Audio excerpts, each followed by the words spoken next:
ഏതായാലും ഇത്തരം ഒരു വേദി നന്നായി. കാരണം നമ്മൾ കുറച്ചും കൂടെ ധ്യാനാത്മകമായ ഒരു ഒരു ഒരു ധ്യാനാത്മകമായ ഒരു വിഷയമാണ് നമ്മൾ തിരഞ്ഞെടുത്തിട്ടുള്ളത്. അപ്പോൾ ഒച്ചയും ആൾക്കൂട്ടമൊക്കെ ഇല്ലാതെ കുറേയും കൂടെ മനസ്സ് കേന്ദ്രീകരിച്ചിട്ടുള്ള ഒരു വിഷയത്തിലേക്ക് പോവാൻ സജ്ജമായ രീതിയിലുള്ള ഒരു ചെറിയ സദസ്സാണ്. ചെറിയ സദസ്സിൻ്റെ ഒരു ഗുണം അതാണ്.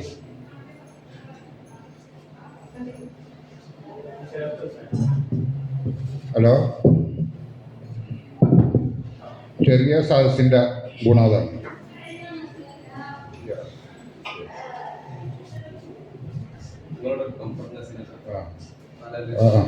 കുറച്ചും കൂടെ ഉണ്ട്. അപ്പോൾ നമുക്ക് തുടങ്ങാം.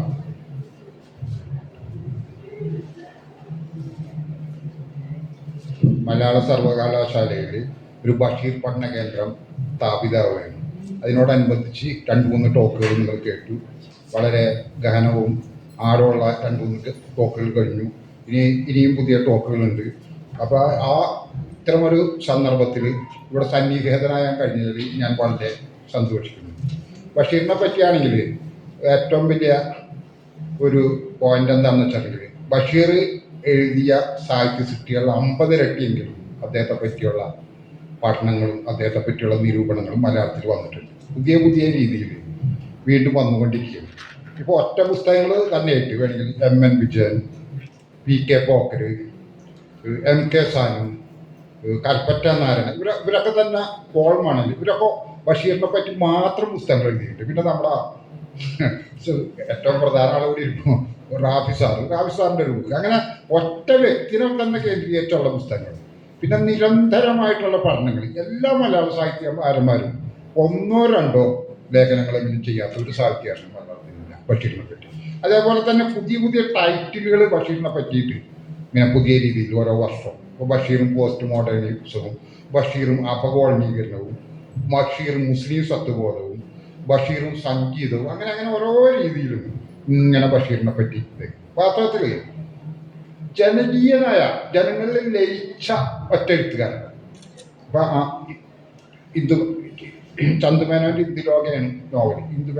ചന്തുമേനോൻ തൊട്ട് പുതിയ പോസ്റ്റ് മോഡേൺ കാലത്തിലെ ഏറ്റവും യുവ ആയിട്ട് എഴുതുന്ന വളരെ ചെറിയ ഒരു കുട്ടി തൊട്ടുള്ള ഈ മലയാള സാഹിത്യകാരന്മാരുടെ ഒരു വലിയ നിര 100-150 വർഷത്തിൽ തന്നെ ഇങ്ങനെ ജനങ്ങളിൽ ലയിച്ച് ജനങ്ങളുടെ ജീവിതത്തിൻ്റെ ഭാഗമായ ഒരേ ഒരു എഴുത്തുകാരനുണ്ട്. അത് വൈക്കം മുഹമ്മദ് ബഷീറാണ്. അതിനൊരു കാരണം എന്ന് വെച്ചാൽ മറ്റ് സാഹിത്യകാരന്മാർ, ഇപ്പോൾ തകഴിയായാലും കേശവദേവായാലും, അവരുടെ പ്രധാനപ്പെട്ട കൃതികൾ ഒരു 5-10 കൃതികളാണ് റീപ്രിന്റ് പറഞ്ഞത്. പക്ഷെ ബഷീറിൻ്റെ എല്ലാ കൃതികളും എല്ലാ വർഷവും എഴുതിക്കൊണ്ടിരിക്കും. വേറെ എഴുതിയാണ്ട് അങ്ങനെ വരുന്നില്ല. ചിലപ്പോൾ 50-60 എഴുതിയ ഒരാളുടെ ചിലപ്പോൾ 40 കൃതിയൊക്കെ വരണ്ടാവും. പക്ഷേ 20 കൃതി പെൻഡിങ്ങിൽ വെക്കും പ്രസാദം. പക്ഷെ എപ്പോഴും പുതിയതായി കൊണ്ടിരിക്കും. അപ്പോൾ ബഷീറിനെ പറ്റി നമ്മൾ മനസ്സിലാക്കുന്നത്, ഇപ്പം എന്നെപ്പോലെ നിസ്സാരമായ ഒരു എഴുത്തുകാരൻ ബഷീറിൽ നിന്ന് ഒരു വലിയ പാഠങ്ങളും മാതൃകളൊക്കെ സ്വീകരിക്കുന്നുണ്ട്. എന്താണ് എഴുത്ത്, എന്താണ് ജനങ്ങളോടുള്ള കൺവേ, അതിലൊരു വലിയ രീതിയിലുള്ള പാരഡൈം അദ്ദേഹത്തിലുണ്ട്. ഉദാഹരണത്തിന് വലിയ ഒരു സാഹിത്യകാരൻ, മഹത്തായ ഒരു സാഹിത്യകാരൻ എനിക്ക് തോന്നുന്നത് ഒരു നദി പോലെയാണ്. ഒരു നാടിൻ്റെ നദി. ആ നദിയിൽ ആളുകൾ കുളിക്കുന്നു, അലക്കുന്നു, ജലസേചനം ചെയ്യുന്നു. അപ്പോൾ പക്ഷെ ആ നദി ഇങ്ങനെ ഒഴുകിക്കൊണ്ടിരിക്കുന്നു. അതേപോലെ ഈ എഴുത്തുകാരൻ നമ്മുടെ സംസ്കാരത്തേക്ക് കൂടെ കുളിരണിയിച്ചുകൊണ്ട് ഇങ്ങനെ ഒഴുകിക്കൊണ്ടിരിക്കുന്നുണ്ട്. അതവിടെ ഉണ്ട് എപ്പോഴും. പക്ഷെ നമ്മൾ ഒരു നദി ഉണ്ടെന്നുള്ളത് നമ്മൾ അറിയുന്നില്ല. അതേപോലെ വലിയ എഴുത്തുകാരുടെ സാന്നിധ്യം നമ്മുടെ സംസ്കാരത്തിലും ഭാഷയിലൊക്കെ ഉണ്ട്. നമ്മുടെ സംസ്കാരത്തെയും ഭാഷയും നവീകരിച്ചുകൊണ്ട്, പുതിയ വാക്കുകൾ നൽകിക്കൊണ്ട്, പുതിയ തരത്തിലുള്ള ഭാവാന്തരീക്ഷങ്ങൾ നൽകിക്കൊണ്ട്, ഭാവുകത്വങ്ങൾ നൽകിക്കൊണ്ട്, വികാരങ്ങൾ നൽകിക്കൊണ്ട് ഒരു നദി പോലെ വലിയ സാഹിത്യകാരന്മാർ ഒഴുകിക്കൊണ്ടിരിക്കുന്നു. അങ്ങനെ ഓരോ ദേശീയതക്കും, ഓരോ രാഷ്ട്രത്തിനും രാജ്യത്തിനേക്കുള്ള ഈ മഹത്തായ സാഹിത്യകാരന്മാരുണ്ട്. അങ്ങനെ മലയാളിയുടെ ഒരു വലിയ സാഹിത്യകാരനാണ് ഈ അർത്ഥത്തിൽ വൈക്കം മുഹമ്മദ് ബഷീർ. അപ്പോൾ ഈ വൈക്കം മുഹമ്മദ് ബഷീറിനെ പറ്റിയുള്ള ഈ ഒരുപാട് സ്റ്റഡീസ് വന്നിട്ടുണ്ടെങ്കിലും ഇപ്പോൾ പുതിയതായിട്ടൊന്നും ഇല്ല എന്ന് തോന്നണം അത്രയും നമുക്ക് ചിലപ്പോൾ തോന്നും. കാരണം ഒക്കെ ആവർത്തനമാവോ എന്നുള്ള രീതിയിൽ ബഷീർ പഠനങ്ങൾ. പക്ഷേ ബഷീറിൻ്റെ ആരും ശ്രദ്ധിക്കാത്തൊരു വശമാണ് ഞാൻ ഈ പഠനത്തിന് വേണ്ടിയിട്ട് തിരഞ്ഞെടുത്തിട്ടുള്ളത്. അതാണ് ഞാൻ പറയുന്നത്, ചെറിയ സദസ്സ് കുറച്ചും കൂടി ധ്യാനാത്മകമായിട്ട് നമുക്ക് പോകേണ്ട ചില കാര്യങ്ങളുണ്ട്, ചില മേഖലകളുണ്ട് ധ്യാനാത്മകമായിട്ട് കുറേ കൂടെ എന്നുവെച്ചാൽ വളരെ ശ്രദ്ധയും ജാഗ്രതയും പുലർത്തിക്കൊണ്ട് നമ്മൾ അനുവാദനം ചെയ്യേണ്ട ചില മേഖലകളുണ്ട്. ആ മേഖലകളിൽ ഒന്നാണ് ഞാൻ ഇതായിട്ടുള്ളത്. കാരണം ബഷീറിൻ്റെ ഉന്മാദത്തെക്കുറിച്ചുള്ള ഒരു കാര്യമാണ് ഒരു പേപ്പർ പോലെ ഞാൻ ചെയ്തിട്ടുള്ളത്, ഒരു പ്രബന്ധം പോലെ. ഈ പ്രബന്ധം ഞാൻ വായിക്കും, 15 ഭാഗങ്ങളായിട്ട് തിരിച്ചിട്ടുണ്ട്. അതിൽ ഓരോ ഭാഗം തിരിച്ചതിന് ശേഷം ഞാൻ തന്നെ വിശദീകരിക്കും. ഈ ഉന്മാദത്തെ പറ്റിയുള്ളൊരു പ്രശ്നം എന്ന് പറയുമ്പോൾ പെട്ടെന്ന് അത് ഞാൻ കൊണ്ടുവരുന്നുണ്ട്. ഉന്മാദം എന്ന് പറഞ്ഞാൽ ബഷീർ കൃതികളിൽ കാണുന്ന ഒരു പ്രത്യേകത, ഒരു കാരണമില്ലാതുള്ള ഒരു ആനന്ദലഹരി, ഉന്മാദലഹരി ബഷീർ കൃതികളുണ്ട്. വാസ്തവത്തിൽ മനുഷ്യൻ്റെ സന്തോഷം എപ്പോഴും ഒരു ഭൗതിക വസ്തുവായിട്ടാണ് ബന്ധപ്പെട്ടിരിക്കുന്നത്. ഉദാഹരണത്തിന് പണം, അല്ലെങ്കിൽ ഭക്ഷണം, രതി, ഇതൊക്കെ ആയിട്ട് ബന്ധപ്പെട്ട. പക്ഷെ ഒരു ഭൗതിക വസ്തുവായിട്ടും ബന്ധപ്പെടാതുള്ള ഒരു ഭാവോന്മാദം, ഒരു ആനന്ദലഹരി ബഷീറിലുണ്ട്. അതിന് ബഷീറിനൊന്നും ആവശ്യമില്ല. ഈ ഒരു സാധനമാണ് നമ്മളെ ആകർഷിച്ചത്. അപ്പോൾ ഈ ഉന്മാദം എന്നുള്ളൊരു വാക്ക് ശരിക്കും നമ്മൾ പറയുമ്പോൾ അത് ഞാൻ ഇതിൽ പ്രത്യേകം പറയുന്നുണ്ട്. ഞാൻ ദേശാഭിമാനിൽ ഒരു ആർട്ടിക്കിൾ എഴുതിയിരുന്നു, അതേപോലെ ലേഖനങ്ങളിലൊക്കെ നമ്മൾ എഴുതുമ്പോൾ ഒരു മലയാളിയുടെ ഈ പദസമ്പത്തിന്, ഇന്ന് മലയാളം വിദ്യാർത്ഥികളാണ്, പദസമ്പത്തിന് ഭയങ്കര പ്രത്യേകത. നമ്മുടെ ഈ ഭാഷയ്ക്ക് കുറേ പരിമിതികളുണ്ട്. പലപ്പോഴും മനുഷ്യൻ്റെ സൂക്ഷ്മമായിട്ടുള്ള കാര്യങ്ങളെ ബന്ധിപ്പിക്കാനുള്ള പദങ്ങൾ നമ്മളിൽ കുറവാണ്. അത് നിങ്ങൾക്കറിയാം. അപ്പം ഇംഗ്ലീഷിൽ തന്നെ സന്തോഷം എന്നുള്ള വാക്കിനെ വ്യഞ്ചിപ്പിക്കാനായിട്ട്, അതിനെ എക്സ്പ്രസ് ചെയ്യാനായിട്ട് 40-50 വാക്കുകളുള്ളപ്പോൾ നമുക്ക് 2-3 വാക്കുകൾ. അതുകൊണ്ട് തന്നെ പലപ്പോഴും മുൻവിധികളാണ് പല വാക്കുകൾ. അപ്പോൾ ഉന്മാദം എന്ന് കേൾക്കുമ്പോൾ ഭ്രാന്തായിട്ടാണ് ആളുകൾ. ഉന്മാദം ഭ്രാന്തല്ല. അത് ഞാനിത് പറഞ്ഞിട്ടുണ്ട്, വെങ്കന്തേറിനെ സംസാരിച്ച് വരുമ്പോൾ വരും. ഭ്രാന്ത് എന്ന് പറഞ്ഞാൽ വാസ്തവത്തിൽ ഒരാൾ ഫാൻറ്റസിയിൽ ജീവിച്ചിട്ട് അയാൾക്ക് റിയാലിറ്റി ഫാൻറ്റസിയും കൂടെ തിരിച്ചറിയാൻ പറ്റാതെ പോകുന്നത്. അതാണ് ഭ്രാന്ത്. ഇപ്പം ഞാൻ പ്രധാനമന്ത്രിയാണ്, ഞാൻ ദൈവമെന്നൊക്കെ പറയും. പക്ഷെ ഉന്മാദം എന്ന് പറഞ്ഞാൽ അങ്ങനെയല്ല. ഉന്മാദം എന്ന് പറഞ്ഞാൽ സാധാരണ നിലനിൽട്ട് ഒരാൾ സന്തോഷത്തിലേക്ക് പോകുന്ന അവസ്ഥ. അപ്പോൾ കൂടുതലായിട്ട് നമുക്ക് ഈ പലതരത്തിലുള്ള മതാനുഷ്ഠാനങ്ങളിലൊക്കെ അത് കാണാൻ പറ്റും. പല ഉത്സവങ്ങൾ, അവിടെയൊക്കെ ഒരു തരം ആനന്ദമൂർച്ചകളുണ്ട്. ഭക്തിയുടെ പല വേലതുള്ളൽ, അല്ലെങ്കിൽ കാവടി, ഇതിലൊക്കെ ഒരു തരം ഉന്മാദത്തിൻ്റെ അംശം. മനുഷ്യൻ സന്തോഷകരമായിട്ട് ഒരു തലം വിട്ട് നീങ്ങുന്നതാണ് ഉന്മാദം. അത് നമുക്ക് ഗസലുകൾ കേൾക്കുമ്പോൾ കിട്ടുന്നു, നല്ല ചിത്രങ്ങൾ കാണുമ്പോൾ കിട്ടുന്നു. ഇതാണ് ഉന്മാദം.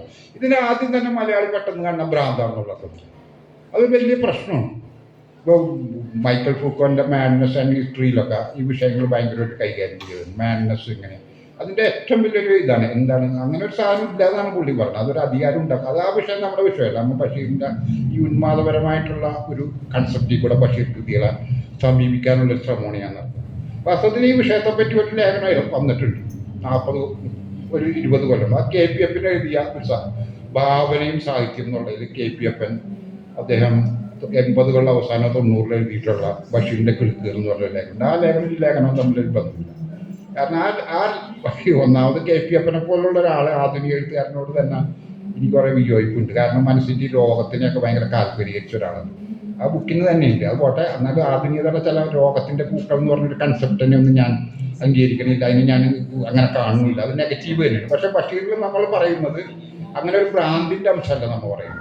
ഇതേപോലുള്ള ആത്മീയഹർഷത്തിൻ്റെ മിക്കവാറും സൂഫിസ്റ്റിൽ നിന്ന് കടന്നു വന്നാണ് ഈ ചെറിയ കിറുക്കുകളും ഈ ചെറിയ ഭ്രാന്തുകളൊക്കെ സൂഫിസത്തിൻ്റെ ഒരു അംശത്തിൽ നിന്ന് കടന്നു വന്ന പോലെയാണ് എനിക്ക് അദ്ദേഹത്തിൻ്റെ മിക്കവാറും രചനകളും പഠനങ്ങളൊക്കെ നടത്തി ഒരുപാട് പുസ്തകങ്ങൾ ഞാൻ റെഫർ ചെയ്തു. 10, 60, 70 പുസ്തകങ്ങളൊക്കെ റെഫർ ചെയ്തപ്പോൾ എനിക്ക് തോന്നിയിട്ടുള്ളത്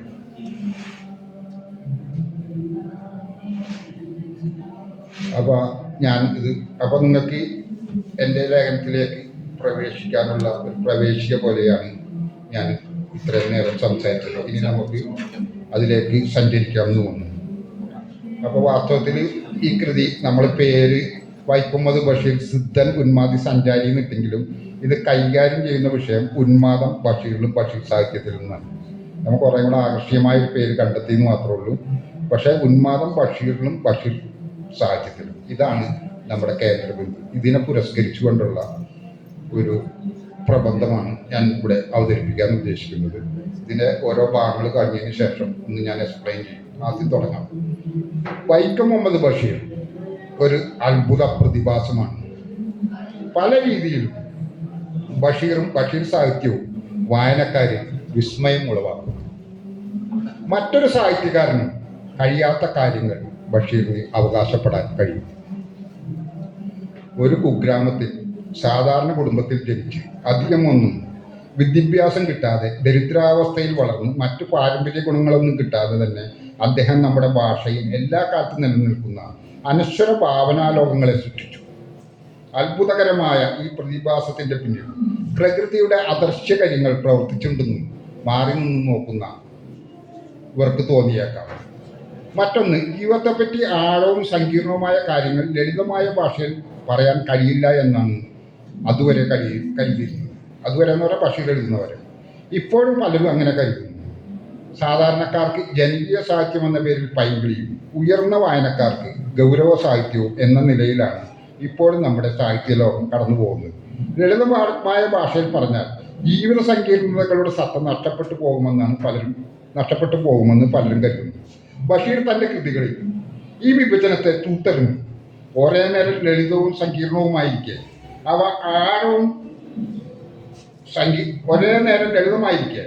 ആഴവും സങ്കീർണവുമാണ്. മലയാള സാഹിത്യത്തിൽ ഇത് ബഷീറിന് മാത്രം അവകാശപ്പെട്ട ഒന്നാണ്. മൂന്നാമതായി, ഞാൻ തന്നെ ചില ബഷീറിന് മാത്രം അവകാശപ്പെട്ട മലയാള സാഹിത്യത്തിലെ ചില പ്രത്യേകതകൾ, 5 പ്രത്യേകതകൾ പറഞ്ഞിട്ടാണ് ഈ പ്രബന്ധത്തിൽ കിടക്കുന്നത്. മൂന്നാമതായി, താൻ എഴുതിയിരുന്ന കാലത്തെ സൗന്ദര്യ സങ്കല്പങ്ങൾ അട്ടിമറിച്ചുകൊണ്ടാണ് അദ്ദേഹം രചനയിൽ ഏർപ്പെട്ടത്. ബഷീർ സാഹിത്യത്തിൽ വ്യാപൃതനാകുന്ന കാലത്ത് 2 തരത്തിലുള്ള സാഹിത്യ പ്രവണതകളാണ് മലയാള സാഹിത്യത്തിൽ മുൻകൈ നേടിയിരുന്നത്. സംസ്കൃത പ്രോക്തമായ സവർണ ഭാഷയിൽ അധിഷ്ഠിതമായ സാഹിത്യ പ്രവർത്തനമായിരുന്നു അതിലൊന്ന്. രണ്ടാമതായി പറയാനാവുന്നത് അക്കാലത്തെ സോഷ്യൽ റിയലിസ്റ്റ് ശൈലിയാണ്. ബഷീർ ഈ 2 സാഹിത്യ പ്രവണതകളെയും തൻ്റെ കൃതികളിൽ തിരസ്കരിച്ചു. ഉദാത്ത ഭാഷയ്ക്ക് പകരം സാധാരണക്കാരുടെ ജീവിതത്തിൽ നിന്നുള്ള നാടൻ പദങ്ങളും അസംസ്കൃത ഭാഷ ഉപയോഗിച്ചു. അതുപോലെ രേഖീയമായ മനുഷ്യബുദ്ധിയോഗ്യതയിലും യുക്തിബോധത്തിലും അധിഷ്ഠിതമായ സോഷ്യൽ റിയലിസ്റ്റ് ശൈലിക്ക് പകരം പ്രാപഞ്ചികമായ കാരുണ്യവും സ്നേഹവും കവിഞ്ഞൊഴുകുന്ന ആത്മീയത രചനകളിൽ കൊണ്ടുവന്നു. കഥയുടെ ലിഖിത രൂപത്തേക്കാൾ പറയുന്ന രീതിക്കാണ് അദ്ദേഹം പ്രാധാന്യം കൊടുത്തത്. അവ വായനക്കാരെ നേരിട്ട് അഭിസംബോധന ചെയ്യുന്നു. അവരും കഥാപ്രക്രിയയിൽ പങ്കാളികളാകുന്നു. മരുഭൂമിയിൽ യാത്രക്കാർക്ക് കഥകൾ പറഞ്ഞു കൊടുത്തിരുന്ന സ്വാർത്ഥവാഹക സംഘത്തെയാണ് അദ്ദേഹം ഓർമ്മിക്കുന്നത്. നവോത്ഥാന കാലത്ത് തൻ്റെ സമശീർഷരായ എഴുത്തുകാർ സമുദായ ഗാത്രത്തിന്റെ വ്രണങ്ങൾ അനാവരണം ചെയ്ത് പുതിയ ഒരു നാളേക്കായി യഥാർത്ഥ ശൈലി എന്നുവെച്ചാൽ റിയലിസ്റ്റ് ശൈലി എഴുതിയപ്പോൾ അദ്ദേഹം ഫാന്റസിയും ഉന്മാദവും ഭ്രമാത്മകതയും സറ്റയർ പോലുള്ള അസാധാരണ രചനാ രീതികൾ ഉപയോഗിച്ചു. കഥ സംഭവിക്കുമ്പോൾ തന്നെ രചനാ പ്രക്രിയയിൽ ഏർപ്പെടുന്ന മെറ്റാഫിക്ഷൻ ശൈലി, അത് ജന്മദിനം എന്ന് പറഞ്ഞ കഥയിൽ. ഉത്തരാധുനികതയിൽ എന്ന പോലെ സകലിതമായ ശൈലി, മരണത്തിൻ്റെ നിഴൽ, ഭാവഗീതത്തെ ഓർമ്മിപ്പിക്കുന്ന ശൈലി, മതിലുകൾ എന്നിങ്ങനെ അനേകം ശൈലികൾ അദ്ദേഹത്തിൽ കാണാം. വിസ്മയകരമാം വിധം ലോക സാഹിത്യത്തിൽ പിന്നീട് ഉരുത്തിരിഞ്ഞു വന്ന ഉത്തരാധുനിക ശൈലികൾ പലതും മലയാള ഭാഷയിൽ മുമ്പേ അദ്ദേഹം പ്രയോഗിച്ചു എന്ന് നാം ഇന്ന് തിരിച്ചറിയുന്നു. താൻ ചവിട്ടി നിൽക്കുന്ന, ഇനി ബഷീറിൻ്റെ ഒരു 5ാമത്തെ പ്രശ്നം, അഞ്ചാമത്തെ ക്വാളിറ്റി പറയുക, വ്യത്യസ്തത പറയുക. താൻ ചവിട്ടി നിൽക്കുന്ന മണ്ണും തൻ്റെ തനിമയുമാണ് പ്രധാനമെന്ന് ഒട്ടും അപകർഷബോധമില്ലാതെ സവർണാധിഷ്ഠിതമായ മലയാള സാഹിത്യ തറവാടിൻ്റെ മുറ്റത്ത് നിന്ന് അദ്ദേഹം ഉറക്കെ പറഞ്ഞു. തൻ്റെ സമുദായത്തെയും അതിൻ്റെ ചെറിയിടങ്ങളെയും സാഹിത്യത്തിലേക്ക് കൊണ്ടുവരുന്നതിനോടൊപ്പം പ്രപഞ്ചത്തിൻ്റെ കാലാതീതമായ അഭൗമതയും രചനകളിൽ ചേർത്ത് വെച്ചു. ഒരേ നേരം നിസ്സാര സംഗതികളും അഭൗമ സൗന്ദര്യവും അദ്ദേഹത്തിൻ്റെ കൃതികളിൽ പ്രതിബിംബിച്ചു. 40കളിലും 50കളിലും നേച്ച സാഹിത്യം എന്ന പേരിൽ ആദ്യ സാഹിത്യം അവഗണിച്ച ബഷീർ കൃതികൾ ഇപ്പോൾ എല്ലാ തലമുറകളെയും ആകർഷിച്ചുകൊണ്ട് പുതുമയോടെ അനശ്വരമായി നിലകൊള്ളുന്നു. എല്ലാ കൊല്ലവും പുതിയ പ്രിന്റുകളായി. അപ്പോൾ ഇതൊന്നും കൂടെ നമുക്ക് വിശദീകരിക്കാം. ഒന്നാമത്തെ വിഷയം ഇത്, വളരെ സാധാരണ ഒരു കുടുംബത്തിൽ ജനിച്ച് അത്ര എഡ്യൂക്കേറ്റഡ് ഇല്ലാത്ത ഒരാൾ നോബൽ പ്രൈസിന് വരെ അർഹമാവുന്ന രീതിയിലില്ല. അതിൽ പ്രപഞ്ചത്തിൻ്റെ ഒരു അത്ഭുതം ഉണ്ടായി. എന്തായാലും വലിയ പ്രതിഭകളിലൊക്കെ നമുക്കൊക്കെ ഈ യാദൃശ്ചികതയുടേതായ ഒരു അത്ഭുതം നമുക്ക് തോന്നും. അദ്ദേഹം മാത്രം വലിയൊരു കുടുംബത്തിലല്ല, പാരമ്പര്യമായിട്ടുള്ള ഇതിലല്ല, മുസ്ലിം സൊസൈറ്റിയിൽ വളരെ പിന്നോക്ക അവസ്ഥയിലാണ് ജനിച്ചത്. പക്ഷെ ഇത്രയും വലിയൊരു വിശാലമായിട്ടുള്ള ഇന്ത്യയിലെ തന്നെ ഒരു പ്രധാന സാഹിത്യകാരനായിട്ട് നോബൽ പ്രൈസിന് വരെ നാമത്തിൽ ഒരാളായിട്ട് മാറിയത് പ്രകൃതിയിലെ യാദൃശ്ചികരങ്ങൾ, അതാണ് ആദ്യം പറയുന്നത്. പിന്നെ രണ്ടാമത്തത്, ഞാൻ ഈ ക്ലാസ് എടുക്കണ പോലെ ഒന്നുമല്ലല്ലോ പറയണം, ഇങ്ങനെ പറഞ്ഞാൽ പോരെ. എനിക്കും ഒരു പ്രശ്നം ഈ ഇതിൽ വന്നപ്പോൾ ഞാൻ മാഷൊക്കെ ക്ലാസ് എടുക്കണ പോലെ ആണോ എന്നുള്ള വേഗം മാറ്റണത് എന്തായാലും. അപ്പോൾ ബഷീർ പിന്നെ രണ്ടാമത്തെ വിഷയം എന്ന് പറഞ്ഞാൽ നമുക്ക് ഇതുവരെ ഉണ്ടായിരുന്ന ഒരു വലിയ പ്രശ്നം, വലിയ സങ്കീർണമായ വിഷയങ്ങളൊക്കെ നമുക്ക് തോന്നിയിരുന്ന വെച്ചാൽ സാധാരണക്കാർ ലളിതമായ ഭാഷയിൽ അതൊരു വലിയ പ്രശ്നമാണ്. ലളിതമായ ഭാഷയിൽ ജീവിതത്തിൻ്റെ സങ്കീർണമായ കാര്യമൊന്നും പറയാൻ പറ്റില്ല. ഈ പൈങ്കിളി എന്നുള്ള രീതിയിൽ വളരെ വിദ്യാഭ്യാസം കുറഞ്ഞവർക്ക് കുറേ കൃതികൾ, മുട്ടത്തുവർക്കിയുടെ അതുപോലെ കൃതികൾ അനുസരിച്ച് ഭയങ്കര ഇൻ്റലക്ച്വൽ ആയിട്ടുള്ള വളരെ മധ്യവർഗത്തിലൊക്കെ അധ്യക്ഷരായ ജീവിതമൊക്കെ നയിക്കുന്ന വളരെ ബുദ്ധായികൾക്ക് ഉയർന്ന കൃതികൾ എന്നാണ് മലയാള സാഹിത്യത്തിൽ ഉണ്ടായിരുന്നത്. ലോക സാഹിത്യത്തിൽ തന്നെ അങ്ങനെ ലളിതമായ, പക്ഷെ ബഷീറിൻ്റെ കൃതി ബഷീർ ഇതിനെ തകർത്തതാണ്. വളരെ ലളിതമായിരിക്കെ തന്നെ ഭയങ്കര സങ്കീർണതയുണ്ട്. ബഷീറിൻ്റെ ഏതെങ്കിലും ഒരു കഥ എടുത്ത് നമുക്ക് നോക്കാം. സിമ്പിളായ ഒരു കഥ എടുത്ത് പരിശോധിക്കും. അപ്പം തന്നെ അത് വളരെ ലളിതമായിരുന്ന ആടവാക്കുകൾ, നമുക്ക് വിഷ്ണുവിൽ അറിയാത്ത വാക്കൊന്നുമില്ല. പക്ഷേ ജീവിതത്തെ സംബന്ധിച്ചുള്ള ഏറ്റവും വലിയ ഫിലോസഫി, വലിയ ഫിലോസഫി അതിൽ റിഫ്ലക്റ്റ് ചെയ്യേണ്ടതാണ്. ഉദാഹരണത്തിന് ബഷീറിൻ്റെ ഒരു ചെറിയ കൃതിയാണ്. ഇപ്പം മരണത്തിൻ്റെ ജീവിത നിലപാടുകൾ വളരെ ലളിതമായ ഒരു സാധനം, ആർക്കും വായിക്കാം. ഒരു വലിയൊരു ധനികൻ ഒരു നഗരത്തിൽ വരും. നഗരത്തിൽ വന്നിട്ട് അയാളൊക്കെ ദൂർത്തടിക്കുന്നു. ലാസ്റ്റ് അയാൾക്ക് ഒന്നുമില്ല, ലോഡ്ജുകാരൻ പറഞ്ഞു കൊള്ളുന്ന അയാളെ ചില്ലറിയില്ല. പക്ഷെ അയാളെ സ്വീകരിക്കാൻ അയാളുടെ ജീവിതം അവസാനിക്കുന്ന ഒരവസ്ഥയിലായി. കാരണം വീട്ടിൽ നിന്നൊക്കെ പോകുന്നു, പണമൊക്കെ ആയിട്ട് മാതാപിതാക്കളൊക്കെ ആയിട്ട് വന്ന് അടിപൊളിയായിട്ടാണ് ജീവിക്കുന്നത്. ലാസ്റ്റ് അയാൾ മരണത്തിൽ നിൽക്കുമ്പോൾ ഇയാൾ ഉച്ചത്തോടെ കണ്ടിരുന്ന തെരുവിൽ ജീവിക്കുന്ന ഒരു നാട്ടുവേശ്യാണ് ഈ അബ്ബാസിനാണ് ജീവിതം. അത് ആർക്കൊന്നും ചിന്തിക്കാൻ പറ്റില്ല. അയാളെ രക്ഷപ്പെടുത്തുന്നത് ലാസ്റ്റ് ഒരു വിവാഹം കഴിക്കണം. ഒരിക്കലും മലയാളിക്കല്ല, ലോകത്തിൽ തന്നെ ചിന്തിക്കാൻ പറ്റാത്തൊരു കൺസെപ്റ്റാണ്. അത്രയ്ക്ക് വിധ്വംസകമായ ഒരു ഇതിലേക്കാണ് ബഷീർ നീങ്ങുന്നത്. അപ്പോൾ ഒരേ നേരം ലളിതമാണ്, പക്ഷെ അതിൻ്റെ ഫിലോസഫി എന്താ? അതിഭീകരമായിട്ടുള്ള സോക്രട്ടിയൻ അല്ലെങ്കിൽ ഫൂക്കോയൻ ഫിലോസഫിനെയൊക്കെ വെട്ടിക്കുന്ന ഒരു ഫിലോസഫിയിലാണ് മനുഷ്യൻ്റെ കൺസെപ്റ്റുകളെ തന്നെ തൂത്തെറിയുന്നത്. അപ്പോൾ അതുപോലെ ലളിതമായ ഭാഷയിൽ സങ്കീർണമായ കാര്യങ്ങൾ അവതരിപ്പിക്കുക എന്നുള്ളത്, അതിൻ്റെ വിഭജനം ബഷീർ തകർത്തു. അത് വലിയൊരു പ്രത്യേകത, ആർക്കും പറ്റില്ല. കാരണം ആളുകൾ ചിന്തിക്കണമെന്ന് വെച്ചാൽ വലിയ വലിയ പദാവലികളും ക്ലീഷയും തത്വഭാരങ്ങളും അതൊക്കെയുള്ള ഈ ഭയങ്കര അതൊക്കെ ഇങ്ങനെ ഇതായിട്ട് കിടക്കുന്ന ഒരു സാന്നിധ്യത്തിൽ കൂടെ സങ്കീർണത പറയാൻ പറ്റും. പക്ഷേ ഇത് വെറും സംസാര ഭാഷയിൽ കൂടെ അതിനങ്ങനെ കൊടുക്കുക. അങ്ങനെ ലോകസാഹിത്യത്തിൽ തന്നെ അപൂർവം പേരുള്ളൂ. ഒരേ നേരം ലളിതമായിരിക്കാം, എന്നാൽ വളരെ സങ്കീർണവും ഭയങ്കര ദാർശനികവും. ഈ രണ്ട് തലം അതിൽ പ്രവർത്തിക്കുന്നു. ഇപ്പോൾ സാധാരണക്കാർ കാണുന്ന പാത്തുമ്മയുടെ ആട് അവർക്ക് അങ്ങനെയും വായിക്കാം. വലിയ രീതിയിൽ ഭാഷാശൈലിനെയൊക്കെ പറ്റി പഠനം നടത്തുന്ന ഒരു ലിംഗ്വസ്റ്റിക്കിൽ പഠനം നടത്തുന്ന ഒരാൾക്കും പാത്തുമ്മയുടെ ആട് വായിക്കാം. ഇങ്ങനെ ഇത് ഒരു വേറെ പ്രത്യേകത. അപ്പോൾ മൂന്നാമത് ഇപ്പം ബഷീർ നിൽക്കുന്ന 40-50കളിലൊക്കെ അന്നുണ്ടായത് നിങ്ങൾക്കറിയാനാണ്. അന്നൊക്കെ സി വി രാമൻപിള്ളയുടെയൊക്കെ നോവലും അങ്ങനെയൊക്കെ ഉള്ള കാര്യങ്ങളാണ്. അപ്പം അത് അങ്ങനെയുള്ള വളരെ ഏകദേശം സവർണരുടെ കുത്തകയായിരുന്നു ഏകദേശം സാഹിത്യം. അതിൻ്റെ അപ്പുറമൊന്നും ആരും വരാനുള്ള കഴിവൊന്നും ഉണ്ടായിട്ടില്ല. കാരണം അവർക്കായിരുന്നു ഈ നാട്ടിൽ ആദ്യ അക്ഷരം പഠിച്ചത്. പിന്നെ ഞാനത് പറഞ്ഞ് നിങ്ങൾക്കൊക്കെ അറിയുന്നതാണ്, ബോറടിപ്പിക്കലില്ല. കാരണം ബ്രഹ്മസ്വം ദേവസ്വം സ്വത്തുകൾ എന്നൊക്കെ പറഞ്ഞിട്ട് സ്വത്ത് തന്നെ അവരുടെ കയ്യിലായിരുന്നു. രാജാവിൻ്റെ കയ്യിലും ബ്രാഹ്മണരുടെ കയ്യിലുമായിരുന്നു. സ്വത്താണല്ലോ ഏറ്റവും പ്രധാനം. അത് തന്നെ മനുഷ്യന് ഭക്ഷണം കഴിക്കാൻ കഴിഞ്ഞിട്ടല്ലേ ബാക്കി കാര്യങ്ങൾ നീങ്ങുള്ളൂ. അപ്പോൾ മൊത്തം സവർണരാണ് അവിടെ കൈകാര്യം ചെയ്യുന്നത്. സവർണതല്ല, സവർണതയുടെ പെരിയായുള്ള മലയാള സാഹിത്യം.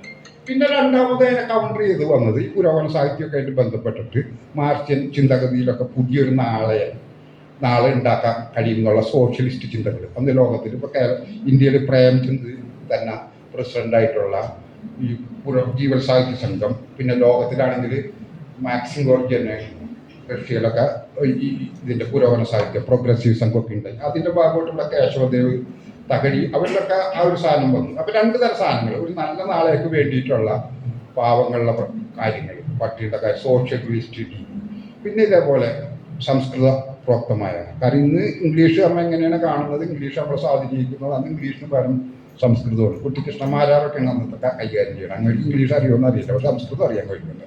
ഇപ്പം ഇംഗ്ലീഷിൻ്റെ പവറൊക്കെ സംസ്കൃതത്തിൻ്റെ ഒരു ഉപവിഭാഗം, അതിൻ്റെ ഒരു ചെറിയൊരു ഘടകം എന്നുള്ള രീതിയിലാണ് മലയാള സാഹിത്യം നീങ്ങുന്നത്. അപ്പോൾ അതിൻ്റെ ഇതായിരുന്നു ശരിക്കൊരു അമ്പലമുറ്റത്താണ് ഈ സാധനങ്ങൾ കിടന്ന് കളിച്ചിരുന്നത്, അരമന മുറ്റത്തൊക്കെ. അപ്പോൾ ഈ രണ്ട് പ്രവണതയും ബഷീർ തിരസ്കരിച്ചു. അതൊരു അത്ഭുതം. എന്നിട്ട് ബഷീർ ചെയ്തതെന്ന് വെച്ചിട്ടുണ്ടെങ്കിൽ ഈ പറഞ്ഞ രീതിയിൽ ഇങ്ങനെയുള്ള റിയലിസ്റ്റിക് ഒരു പ്രാപഞ്ചികമായ കാരുണ്യവും സ്നേഹവും കവിഞ്ഞ് ഒഴുകുന്ന ഒരു ആത്മീയത ബഷീറിൻ്റെ കൃതികൾ മൊത്തം വന്നു. അതിപ്പോഴും അതെല്ലാ കൃതികളിലും അയാൾ അന്തരീക്ഷത്തിന് മൂടിയുണ്ട്. എവിടെ നിന്നോ മനുഷ്യനെ മുന്നോട്ട് നയിക്കുന്ന ഒരു ആത്മീയതയുടെ നനവുകൾ ഇങ്ങനെ അതിലിങ്ങനെ തൂങ്ങി കിടക്കും. അപ്പോൾ ഏറ്റവും വലിയ തമാശ, ഈ ബഷീർ താമസിക്കുന്നത് എറണാകുളത്ത് വെച്ച് ഈ അഭിയുക്ത കമ്മ്യൂണിസ്റ്റ് പാർട്ടിയുടെ പ്രധാനമന്ത്രി തന്നെ കമ്മ്യൂണിസ്റ്റ് ഡൻ എന്നൊക്കെ പറഞ്ഞ് എഴുതിയിട്ടുണ്ട്. അഭിയുക്ത കമ്മ്യൂണിസ്റ്റ് പാർട്ടിയുടെ നേതാക്കന്മാരെ കൂടെ കെ ദാമോദരൻ ഇവരുടെയൊക്കെ സംസ്ഥാന ഓഫീസിലാണ് പുള്ളി കിടന്നിരുന്ന. എന്നോട് വിജയമാഷ് പറഞ്ഞിരുന്നത് എങ്ങനെയാണെന്ന് വെച്ചാൽ ഒരു അടുക്കളയുടെ അവിടെ ഇരുന്നാണ് വിജയമാഷ് പറഞ്ഞത്. അതിലൊരു ഒരു പേപ്പർ വിരിച്ചിട്ടാണ്. അങ്ങനെ വിജയമാഷ് ഒന്ന് കാര്യം ചെയ്തു.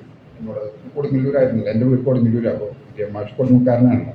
ഇപ്പം കോളേജിലെ ഇതൊക്കെ പഠിപ്പിക്കൽ ഇതൊക്കെ കഴിഞ്ഞ് പ്രൊഫഷണലായിട്ടുള്ള തൊഴിലൊക്കെ ഇത് കഴിഞ്ഞിട്ട് തറവാട്ടിക്ക് വരുമ്പോൾ ഞാൻ ഇടയ്ക്ക് നിന്ന്. അപ്പം ഇങ്ങനെ ബഷീർ ചില കഥകൾ ഇങ്ങനെ പറയാറുണ്ട്. ബഷീർ ഇങ്ങനെ ഭക്ഷണം കഴിക്കാൻ വരുമ്പോൾ അവിടെ ഏതൊരു ചെക്കൻ അവിടെ വന്ന് കൂടിയിട്ടുണ്ട്. 50 കഥയുണ്ട് അമ്മ പറയണം. ഒരു തമിഴ് പയ്യനെ ഇവിടെ നിന്ന് ഒരു ദരിദ്രനായ അവനും വന്ന് അവിടെ കിടക്കേണ്ട ഏതോ മൂലൊക്കെ. അപ്പോൾ പൈസ കൊടുത്തിട്ട് ഒരു പകർച്ച 2 പേർക്കുണ്ടാവും ആ ഭക്ഷണം അവനെ കൊണ്ട് വാങ്ങി. എന്നിട്ട് വിജയമാഷ് കണ്ടെന്ന് പറഞ്ഞു. അങ്ങനെ ഇരുന്നിട്ട് ഈ 2 പേരും ഇരുന്നിട്ട് ബഷീർ കിടക്കുന്നത് തന്നെയാണ്. അപ്പോൾ ഒരു പട്ടി വരും അവിടെ. അപ്പോൾ ഈ പട്ടിക്കും കൂടെ ഭക്ഷണം കൊടുക്കണമല്ലോ. അപ്പോൾ പുള്ളി അവനോട് പറയും ഒരു ഗ്ലാസ്സിൽ വെള്ളം കൊടുക്കാൻ പറയും. അങ്ങനെ ഈ ഗ്ലാസ്സിൽ പട്ടിക്ക് വെള്ളം കൊടുക്കും. അങ്ങനെ 3 പേരും കൂടെ ഒരുമിച്ച് ഭക്ഷണം കഴിച്ചു. ഈ തെണ്ടിയായ പയ്യൻ അലഞ്ഞിരിഞ്ഞ് കിടക്കുന്ന അൺനോണായിട്ടുള്ള ആള്, പിന്നെ ബഷീർ. ഇത് വിജയമാഷനോട് നേരിട്ട് പറഞ്ഞു. ഞാൻ ഇപ്പോൾ എൻ്റെ ഇറങ്ങുന്നൊരു പുസ്തകത്തിൽ എനിക്കത് മറക്കാൻ പറ്റില്ല, അത് ഞാൻ അടയാളപ്പെടുത്തിയിട്ട് എന്നോട് വിജയമാഷ് പറഞ്ഞു. വിജയമാഷ് അപ്പോൾ അന്ന് ആ സമയത്ത് അവിടെ ഉണ്ട്. അപ്പോൾ അങ്ങനെ ഒരു സ്ഥലമുള്ളപ്പോൾ തന്നെ ഈ എറണാകുളമായിരുന്നു പുള്ളിയുടെ തട്ടകം. അവിടെ തന്നെ വേറെ പല സ്ഥലത്തും പുള്ളി അവിടെ ബഷീർ ബുക്ക് സ്റ്റാൾ നടത്തിയിട്ടുണ്ട്. പിന്നെ സീതി ലോഡ്ജിൽ താമസിച്ചിട്ടുണ്ട്. അങ്ങനെ ഇപ്പോൾ ഇത് കഴിഞ്ഞിട്ടും ഇങ്ങനെയൊക്കെ പല സ്ഥലങ്ങളിൽ അവിടെ തന്നെ മാറി ഈ ജെട്ടിയുടെയൊക്കെ ഭാഗത്തായിട്ടുണ്ട്. അപ്പോൾ അവിടെ തന്നെ ഇരുന്ന് CPM-ൻ്റെ ആളുകളും ഈ അഭിയുക്ത കമ്മ്യൂണിസ്റ്റുകാരുടെ കെ ദാമോദരൻ അവരൊക്കെ വന്നിരുന്നു. അവരായിരുന്നു പുള്ളിയുടെ സുഹൃത്തുക്കൾ. പക്ഷെ ഒരിക്കലും പുള്ളി കമ്മ്യൂണിസ്റ്റ് പാർട്ടിയിൽ അംഗത്വം കൊടുത്തില്ല. അതിൻ്റെ കമ്മ്യൂണിസ്റ്റ് ആശയങ്ങൾക്ക് വേണ്ടിയൊന്നുമില്ല. എത്ര പ്രവചനാതീതമായിട്ടുള്ള ഒരു ഇതാണ് ഇപ്പോൾ നമ്മൾ കാണുന്നത്. അന്നത്തെ കമ്മ്യൂണിസ്റ്റ് പാർട്ടിയിൽ മാറി എന്നൊരാളാണ്. കാരണം എന്ന് പറഞ്ഞാൽ പിന്നീട് ഞാനങ്ങനെ പറഞ്ഞ ശരിയാണോ എന്നറിയില്ല. ഞാനും പറഞ്ഞ എൻ്റെ ഒരു ആശയമായിട്ട് എടുക്കണോട്ടോ, നിങ്ങൾക്ക് എന്നോട് ദേഷ്യം വരരുത്. അത് കഴിഞ്ഞ് ഒരു 10-40 വർഷം ഇപ്പോൾ റഷ്യയിലും ചൈനയിലൊക്കെ ഈ സാധനം പോയി. ഇപ്പോൾ ഈ ആത്മീയത സാധനം നിലനിൽക്കേണ്ടല്ല. ബഷീർ ഉപയോഗിച്ച സൂഫിസ്റ്റിൻ്റെ ആത്മീയത ഇങ്ങനത്തെ അറിഞ്ഞിട്ടില്ല. അതിപ്പോഴും ലോകത്തിൽ നിലനിൽക്കുന്നു. അതിപ്പോഴും അഭിനയിക്കുന്നു. അതൊരു മാർക്സിസം പോലെ ഒരു രാഷ്ട്രീയ പദ്ധതിയോ ഒരു ഭൗതിക ശക്തിയൊന്നും അല്ല എന്നുള്ളൊരു വിഷയമുണ്ട്. അതൊരു കുറച്ചും കൂടെ അമൂർത്തമാണ്. പക്ഷേ കമ്മ്യൂണിസം തകർന്നു പോയി. പക്ഷേ ബഷീർ മുന്നോട്ട് വെച്ച ഈ മതേതരമായ അല്ലെങ്കിൽ ഒരു ആത്മീയത, മതസഹിതവും മതേതരവും രണ്ടുമുണ്ട്. അതങ്ങനെ നമുക്ക് പറയാൻ പറ്റുള്ളൂ. ഫുള്ള് മതേതരം എന്ന് പറയാൻ പറ്റില്ല. ബഷീർ മുന്നോട്ട് വെച്ച ആത്മീയത അതിപ്പോഴും ഭയങ്കരമായിട്ട് ലോകത്തിൽ ലൈവായിട്ടും പോകും. അവിടെയും ബഷീറിൻ്റെ ഒരു പ്രവചനം നമുക്ക് കാണാം. പിന്നെ അപ്പോൾ അതാണ് ഇത്. പുള്ളി ഈ 2 ശൈലിനെയും, സംസ്കൃതപ്രോക്തമായിട്ടുള്ളൊരു ശൈലിനെയും ഇതേപോലെയുള്ള സോഷ്യലിസ്റ്റ് ശൈലിനെയും പുള്ളി കൃതികളിൽ കൊണ്ടുവന്നില്ല.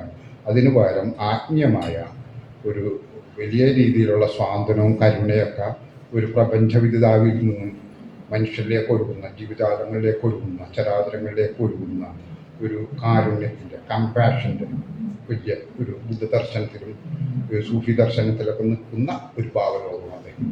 അത് വലിയൊരു ചേഞ്ച്. അത് എടുത്തു പറയേണ്ടതാണ്. കാരണം ഈ കമ്മ്യൂണിസ്റ്റുകളെ കൂടെ ജീവിച്ചിട്ടും അദ്ദേഹം അങ്ങനെ. പിന്നെ 4ാമത്തെ ഒരു പ്രശ്നം നമ്മൾ പറയണത്, അവിടെ ഇപ്പോൾ എങ്ങനെ വന്നാലും ഇപ്പോൾ ഈ കാലത്ത് ഞങ്ങൾക്കുണ്ട്.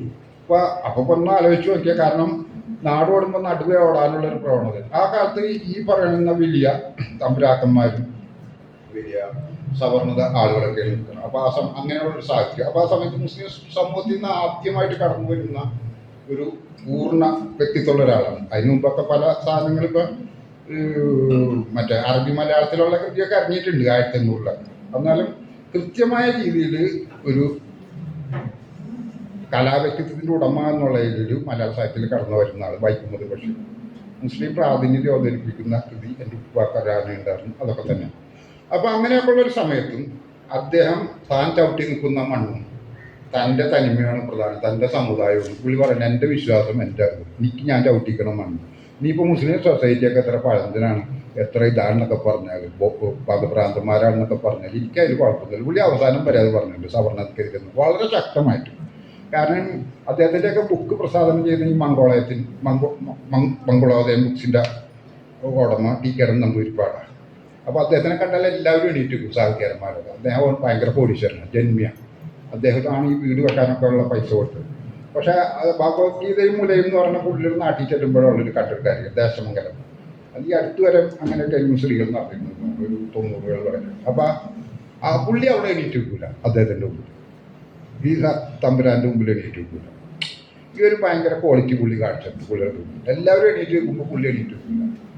ഇങ്ങോട്ട് പാടിയും പാടുന്നു ആ ഒരു സാധനം. അതേപോലെ തന്നെ ഈ മുസ്ലിം സമുദായം എത്ര ഇതാണെന്ന് പറഞ്ഞാലും അയാൾ അതിൻ്റെ സ്ഥലങ്ങളും അതിൻ്റെ ചെറിയ ഇടങ്ങളും ഞാൻ മുസ്ലിമാണ് എന്താണെന്ന് പറയാനുള്ള ആ ഒരു ചങ്കൂറ്റം അതൊരു ഭയങ്കര പ്രധാനം.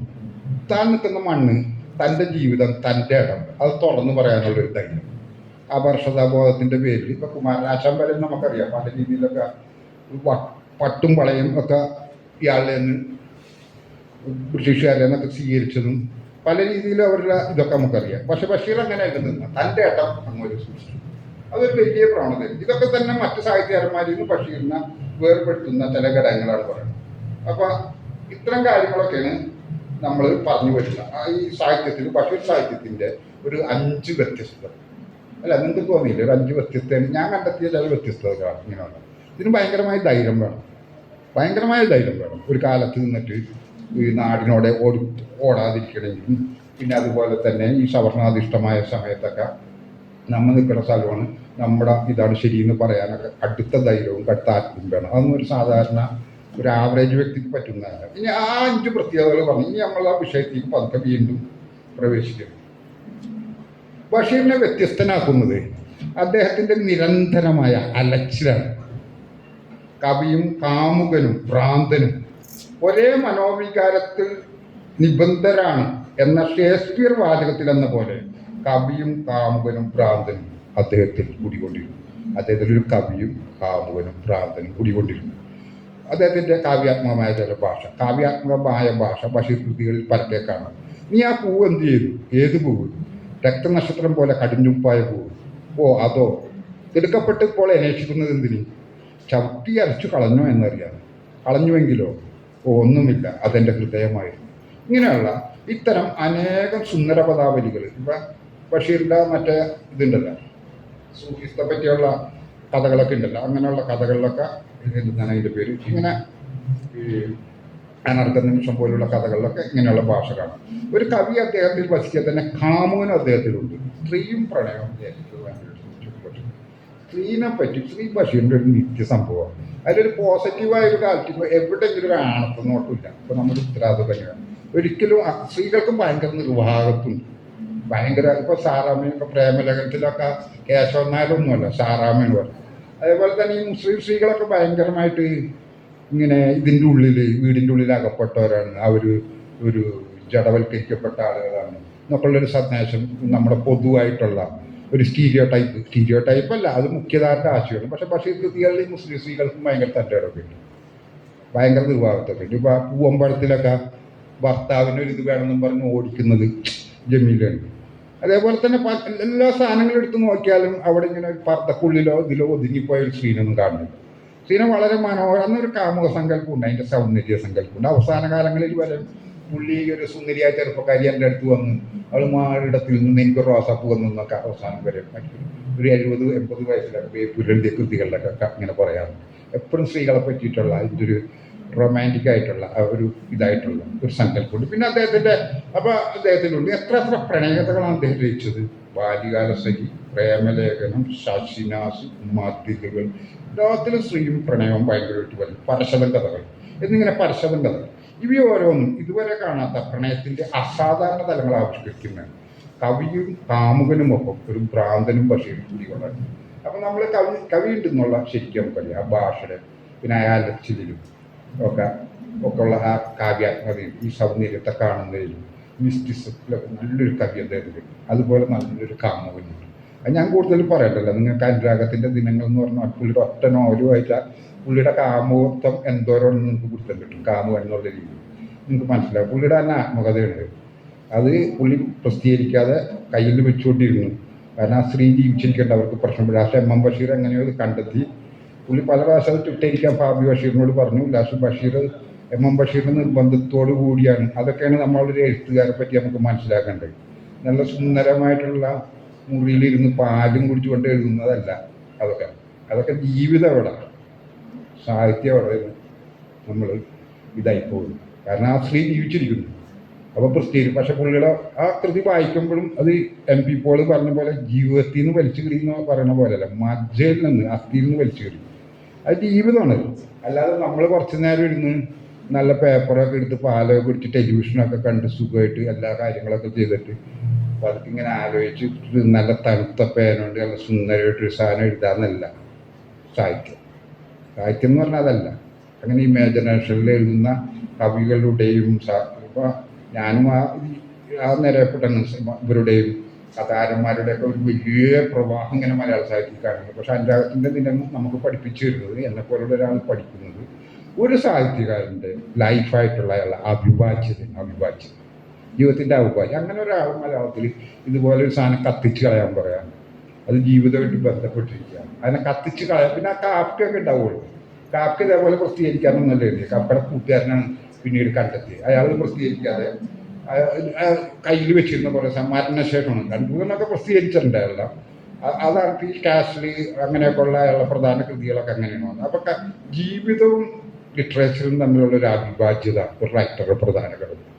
സത്യസന്ധത എഴുത്തിൻ്റെ ഒരു മൂല്യമാണ്. സാധാരണ ക്യാമ്പുകളിലൊക്കെ പഠിപ്പിക്കാറുള്ളത് ഈ ഉപമ, ഉൽപ്രേക്ഷ, അതേപോലെ അർത്ഥാന്തരി, അങ്ങനെ വൃത്തം, ഇതൊക്കെ. ഈ സത്യസന്ധത എന്ന് പറഞ്ഞൊരു മൂല്യം ഒരു ക്യാമ്പിൽ പറയാറില്ല. ഒരു എഴുത്തുകാരന് സത്യസന്ധത വേണമെന്ന്, അയാളുടെ ജീവിതത്തിനോടുള്ള കമ്മിറ്റ്മെൻറ്റ് ആരങ്ങനെ പറയാറില്ല. അങ്ങനെയുള്ള ഗുണങ്ങളൊക്കെ എഴുത്തിനെ ബാധിക്കണമെന്ന് എനിക്ക് തോന്നുന്നു. അല്ലാതെ ഒരു കൃതിയിൽ ഇങ്ങനെ ഉൽപ്രേക്ഷ നന്നായി അല്ലെങ്കിൽ മറ്റത് ഇത് നന്നായി എന്നൊന്നും വിചാരിച്ചൊരു കൃതി മഹത്വം ഉണ്ടാവില്ല. ഒരു റൈറ്റർക്ക് വേണ്ട ഒരു പ്രധാന യോഗ്യത സ്വന്തം ജനതകളോടുള്ള വിശ്വസ്തതയാണ്, സ്വന്തം ജനതയുടെ വിശ്വസ്തതയാണ്. അപ്പോൾ ജനങ്ങളുടെ ഒരു ജനങ്ങളായിട്ടുള്ള ഹൃദയത്തിൻ്റെ ഒരു ഐക്യഭാവമാണ് വലിയൊരു റൈറ്റർ. അങ്ങനെയുള്ള റൈറ്റർമാർ ഉള്ള ഒരു സാധനം കൂടെയാണ് മലയാള സാഹിത്യം. ബഷീർ മാത്രമൊന്നുമല്ല, വീണ്ടും ഒരുപാട് പേർക്ക് മലയാള സാഹിത്യത്തിൽ ഇങ്ങനെയുള്ള ബന്ധങ്ങളൊക്കെ ഉണ്ടായിരുന്നു. അവർ അതിൻ്റെ ഇപ്പോൾ ചങ്ങമ്പുഴ അങ്ങനെ ബന്ധമുണ്ടുള്ള ചെറിയ ഏറ്റവും അടുത്താണെങ്കിൽ ചുള്ളിക്കാട്ട് പോലും ഉണ്ട് വേറെ അർത്ഥത്തിൽ. ആ ഒരു സത്യസന്ധതയിൽ അയാൾക്ക് മനസ്സിൽ തോന്നുന്നത് പറയുന്നു. അയാൾക്ക് വേറെ പല തരത്തിലുള്ള ചിലപ്പോൾ വിവാദങ്ങളിലൊക്കെ നമുക്ക് അഭിപ്രായം ഉണ്ടാവണമെങ്കിലും ഈ എഴുത്തുകാരൻ എന്നുള്ളൊരു വലിയൊരു ഇത് അയാൾ കീപ്പ് ചെയ്യുന്നുണ്ട് തൻ്റെ ജനതനോടുള്ള ഒരു. അപ്പോൾ അതൊക്കെയാണ് നമുക്ക് ഈ ഇത്തരം കൃതികളിലൊക്കെ കാണാൻ പറ്റണം. ഏതിൽ ഈ അനുരാഗത്തിൻ്റെ ദിനങ്ങളിൽ ജീവിതവും എഴുത്തും തമ്മിലുള്ള ആ ഒന്നായി ചേർന്ന ഒരവസ്ഥ അതാണ്. അപ്പോൾ അതാണ്. അപ്പോൾ ഈ രണ്ട് വിഷയങ്ങൾ നമ്മൾ പരിശോധിച്ചു. ഏതൊക്കെ? ഈ കവി എന്നുള്ള സങ്കല്പവും കാമുകൻ എന്നുള്ള സങ്കല്പവും. ഇനി ഞാൻ ഭ്രാന്തൻ എന്നുള്ള സങ്കല്പത്തിൽ പോകും. ചുരുക്കത്തിൽ ഉന്മാദിയായ എഴുത്തുകാരനാണ് അദ്ദേഹം. ബഷീറിൻ്റെ ജീവിതത്തെയും സാഹിത്യത്തെയും നിർണ്ണയിച്ച ചില താക്കോൽ പദങ്ങൾ, കീവേഡ്സ്, ചില കീവേഡ്സുകൾ ബഷീറിൻ്റെ സാഹിത്യത്തിലും ജീവിതത്തെയും നിർണ്ണയിച്ച ചില താക്കോൽ പദങ്ങൾ, കീവേഡ്സുകൾ കണ്ടെത്താൻ നമ്മൾ ശ്രമിക്കുകയാണെങ്കിൽ അവ ഇവയായിരിക്കാം: അലച്ചിൽ, സൂഫിസം, പ്രണയം, നർമ്മം, വായ്മൊഴി, ഉന്മാദം. ഇങ്ങനെയൊക്കെയുള്ള കുറേ കീവേഡ് ബേസിക് വേർഡ്സുകൾ ബഷീറിൻ്റെ ലോകത്ത് നിർമ്മിക്കുന്ന ചില വേർഡ്സുകൾ. ഈ താക്കോൽ പദങ്ങളിൽ ഒന്ന് മാത്രമാണ് ഉന്മാദം. ബഷീറിൻ്റെ കൃതിയിലും ബഷീർ കൃതിയിലുമുള്ള ഉന്മാദത്തെ കുറിച്ചാണ് ഈ ലേഖനം വിശദീകരിക്കാൻ ശ്രമിക്കുന്നത്. ബഷീറിനെയും ബഷീർ കൃതികളെയും കുറിച്ച് ചുരുങ്ങിയത് 3000-ൽ പരം പുസ്തകങ്ങളെങ്കിലും നമ്മുടെ ഭാഷയിലുണ്ട്. എന്നാൽ അവയിൽ അന്തർലീനമായ ഉന്മാദത്തെക്കുറിച്ചുള്ള ഗൗരവഹരമായ പഠനങ്ങൾ കുറവാണ്. വാസ്തവത്തിൽ അദ്ദേഹത്തിൽ ഓരോ നേരം ഒരു സിദ്ധനും ഉന്മാദിയും ഭ്രാന്തനും കൂടിക്കൊണ്ടിരുന്നു. ജീവിതത്തിൻ്റെ പ്രസാദാത്മകതയോടെയും നർമ്മത്തോടെയും സമീപിക്കുന്ന ഒരുതരം ഉന്മാദം ബഷീറിലും അദ്ദേഹത്തിൻ്റെ കൃതികളിലുമുണ്ട്.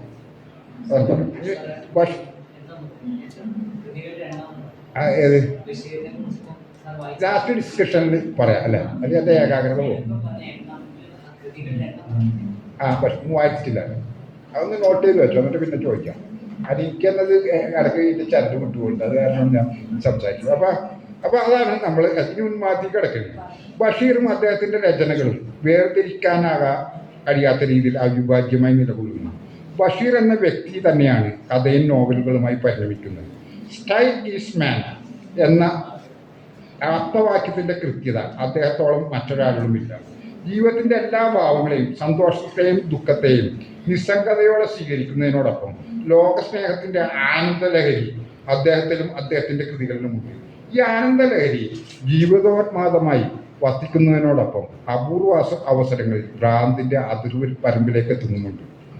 അപ്പോൾ അതാണ് നമ്മൾ പറയുന്നത്. ഇദ്ദേഹത്തിൽ ഈ രീതിയിലുള്ള ഒരു ഉന്മാദമാണ് നമ്മൾ കാണുന്നത്. നേരത്തെ ഞാൻ പറഞ്ഞ പോലെ ഒരു തരം ഭൗതിക വസ്തുവായിട്ട് ബന്ധപ്പെടാതുള്ള ഒരു ആഹ്ലാദകരമായിട്ടുള്ള എപ്പോഴും തമാശ പറയുക, എപ്പോഴും ഹാപ്പി ആയിരിക്കുക, ഏകാന്തം ദുഃഖിക്കാതിരിക്കുക, അങ്ങനെയുള്ള ഒരു ഉന്മാദമാണ്. അപ്പം പിന്നീട് ഞാൻ പറയുന്ന പിന്നെ നമ്മുടെ അടുത്ത പോയിന്റ്, 4ാമത്തെ പോയിന്റ്, ഉന്മാദവും ഭ്രാന്തും ഒരേ അർത്ഥത്തിലാണ് ഞാൻ ആ തുടക്കത്തിൽ പറഞ്ഞു നമ്മുടെ ഭാഷയിൽ ഉപയോഗിക്കുന്നത്. എന്നാൽ അവ രണ്ടും വെവ്വേറെ അവസ്ഥകളാണ്.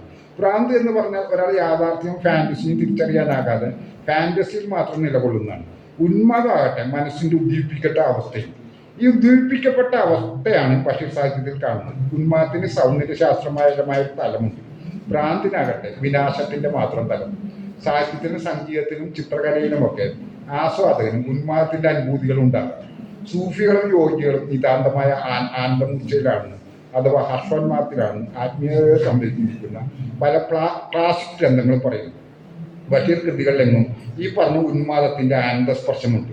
കടുത്ത ദുരന്തമാണ് ബഷീർ കൃതികളുടെ സ്ഥായിയായ വികാരമെങ്കിൽ അതിനെ അനുവാചകന് ഹൃദ്യമാക്കുന്നത് ഇത്തരം ഉന്മാദത്തിലൂടെ നർമ്മത്വത്തിന്റെ അതിപ്രസരത്തിലൂടെ കഥ പറഞ്ഞു പോകുന്നത് കൊണ്ടാണ്. എന്നാൽ ഉന്മാദത്തിന്റെ അവസ്ഥ വിട്ട് തനി പ്രാന്തിലേക്കും അദ്ദേഹം തെന്നിപ്പോയിട്ടുണ്ട്. പാത്തുമ്മയുടെ ആട് എന്ന നോവലിന്റെ മുഖവരയിൽ വിശദമായി തന്നെ ഒരു സത്യവാങ്മൂലം പോലെ അദ്ദേഹം പറയുന്നു, അതെ, അപ്പോൾ എൻ്റെ മനസ്സ് നിലയില്ലാത്തവൻ കണ്ടിൽ താണു പോകുന്നത് പോലെ എന്ന് പറഞ്ഞാൽ ശരിയാവുന്നു. എന്തായാലും ഇരുളിൽ പേടി സ്വപ്നങ്ങൾ നിറഞ്ഞ ഇരുളിൽ മനസ്സ് മുങ്ങിപ്പോകുകയായിരുന്നു. ഞാൻ തന്നെയാണ് മനസ്സ്. നോക്കുമ്പോൾ വെളിച്ചം കുറച്ച് മാത്രം, ഇരുളിലും വെളിച്ചത്തിലും ദൈവമേ ഞാനെവിടെ, സത്യമേത്, പൊയ് ഏത്, വെളിച്ചം മാത്രം. അപ്പൊ നമ്മൾ പറയണത് ഇപ്പൊ പറയണതെന്ന് വെച്ചിട്ടുണ്ടെങ്കിൽ നേരത്തെ ഞാൻ പറഞ്ഞ പോലെ ഇദ്ദേഹത്തിന്റെ കൃതികളിൽ ഉന്മാദമുണ്ട് സൂഫിസുമായിട്ട് ബന്ധപ്പെട്ടിട്ടുണ്ട്.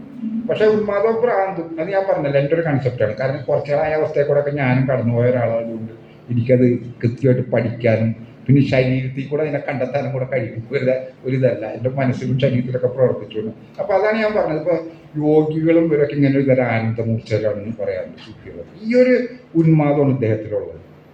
ഈ ഞാൻ നേരത്തെ പറഞ്ഞുള്ള ഒരു ആത്മീയതയുടെ ഒരു ആനന്ദം എന്നൊക്കെ പറയാം, അല്ലെങ്കിൽ ജീവോന്മാദം എന്നൊക്കെ പറയുന്ന ഒരു സാധനമാണ് ബഷീറിൽ കാണുന്നത്. പക്ഷെ ഇതിനോടൊപ്പം തന്നെ ചില നേരങ്ങളിൽ അദ്ദേഹം ഭ്രാന്തിലേക്ക് തെന്നിപ്പോയിട്ടുണ്ട്.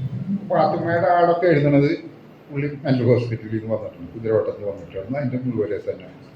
അതേപോലെ അപൂർവ സന്ദർഭങ്ങളിലൊക്കെ പുള്ളി മാറിപ്പോയിട്ടുണ്ട്. അത് ഈ ഉന്മാദത്തിൻ്റെ ചില പ്രശ്നങ്ങൾ പുള്ളിയിലുള്ളപ്പോൾ തന്നെ ചിലപ്പോൾ അതിൻ്റെ ഈ ഭാവനയുടെ ഇതോട്ടോ അതൊക്കെ നമ്മൾ വീണ്ടും പരിശോധിക്കണ്ടേ. അപ്പോൾ ഈ ഫാൻറ്റസി ഭാവനയൊക്കെ അധികമായതുകൊണ്ടോ അല്ലെങ്കിൽ തൻ്റെ ജീവിതത്തിൽ താൻ അനുഭവിച്ച ക്രൂരമായിട്ടുള്ള അനുഭവങ്ങൾ കൊണ്ടോ ഒക്കെ മനസ്സ് താർന്നുകൊണ്ടൊക്കെ അങ്ങനെയുള്ളൊരു അംശത്തിലേക്ക് പോകും. പക്ഷെ 90% ഞാൻ നേരത്തെ പറഞ്ഞിട്ടുള്ള സൗന്ദര്യ ശാസ്ത്രപരമായിട്ട് ബന്ധപ്പെട്ടിട്ടുള്ള അതിന് ആനന്ദലഹരിയുടെ ആളാണ്. ഭ്രാന്തിൻ്റെ 5-10% മാത്രം അദ്ദേഹത്തിന് വളരെ ചെറിയ നാളിലുണ്ടായിരുന്നു. പക്ഷെ അതൊക്കെ പിന്നീട് വൈക്കം ബഷീറൊക്കെ പലതൊക്കെ പറഞ്ഞു. ബഷീറല്ല, MT വാസുദേവൻ അദ്ദേഹത്തിൻ്റെ കൃതിക്കൊക്കെ എഴുതിയപ്പോൾ അദ്ദേഹം കത്തിയെടുത്ത് ഹോസ്പിറ്റലിൽ കൊണ്ടുപോയതൊക്കെ പറഞ്ഞു. ഇതിന് ഭ്രാന്തിനുള്ളൊരു ജനങ്ങളിലേക്ക് എത്തിയിട്ടുണ്ട്. പക്ഷെ ഭ്രാന്തിനേക്കാൾ കൂടുതൽ ഉന്മാദത്തിൻ്റെ അംശമാണ് കാണുന്നത്. ചില ഘട്ടങ്ങളിൽ മാത്രമേ അദ്ദേഹത്തിന് ഭ്രാന്ത് വന്നിട്ടുള്ളൂ. അപ്പൊ ഇനി അപ്പൊ ഇത് ഞാൻ വിശദീകരിച്ചു. ഇനി പോയിന്റ് അമിതമായ സ്വാതന്ത്ര്യബോധം മൂലം വീടും വിദ്യാലയവും ഉപേക്ഷിക്കാൻ നിർബന്ധനാവുകയും സ്വാതന്ത്ര്യ സമരത്തിലുള്ള പങ്കാളിത്തം ജയിൽവാസം അനുഷ്ഠിക്കുകയും ഒരു നേരത്തെ ആഹാരത്തിനും തലചായ്ക്കാൻ ഒരിടത്തിനും വേണ്ടി യാചിക്കുകയും ചെയ്തിരുന്ന നാളുകൾ. അതായത് ബഷീർ കൃതികളുടെ ആദ്യ ഭാഗത്ത് കടുത്ത ദുരന്തബോധവും നിരാശയും തളം കെട്ടിയും വരും. വിശപ്പ്, പാവപ്പെട്ടവരുടെ വീഴ്ച, ജന്മദിനം, ടൈഗർ, ബാല്യകാലസഖി, ശശിനാസ് മുതലായവ കഥകളിൽ ഈ ദുരന്തബോധം കാണും.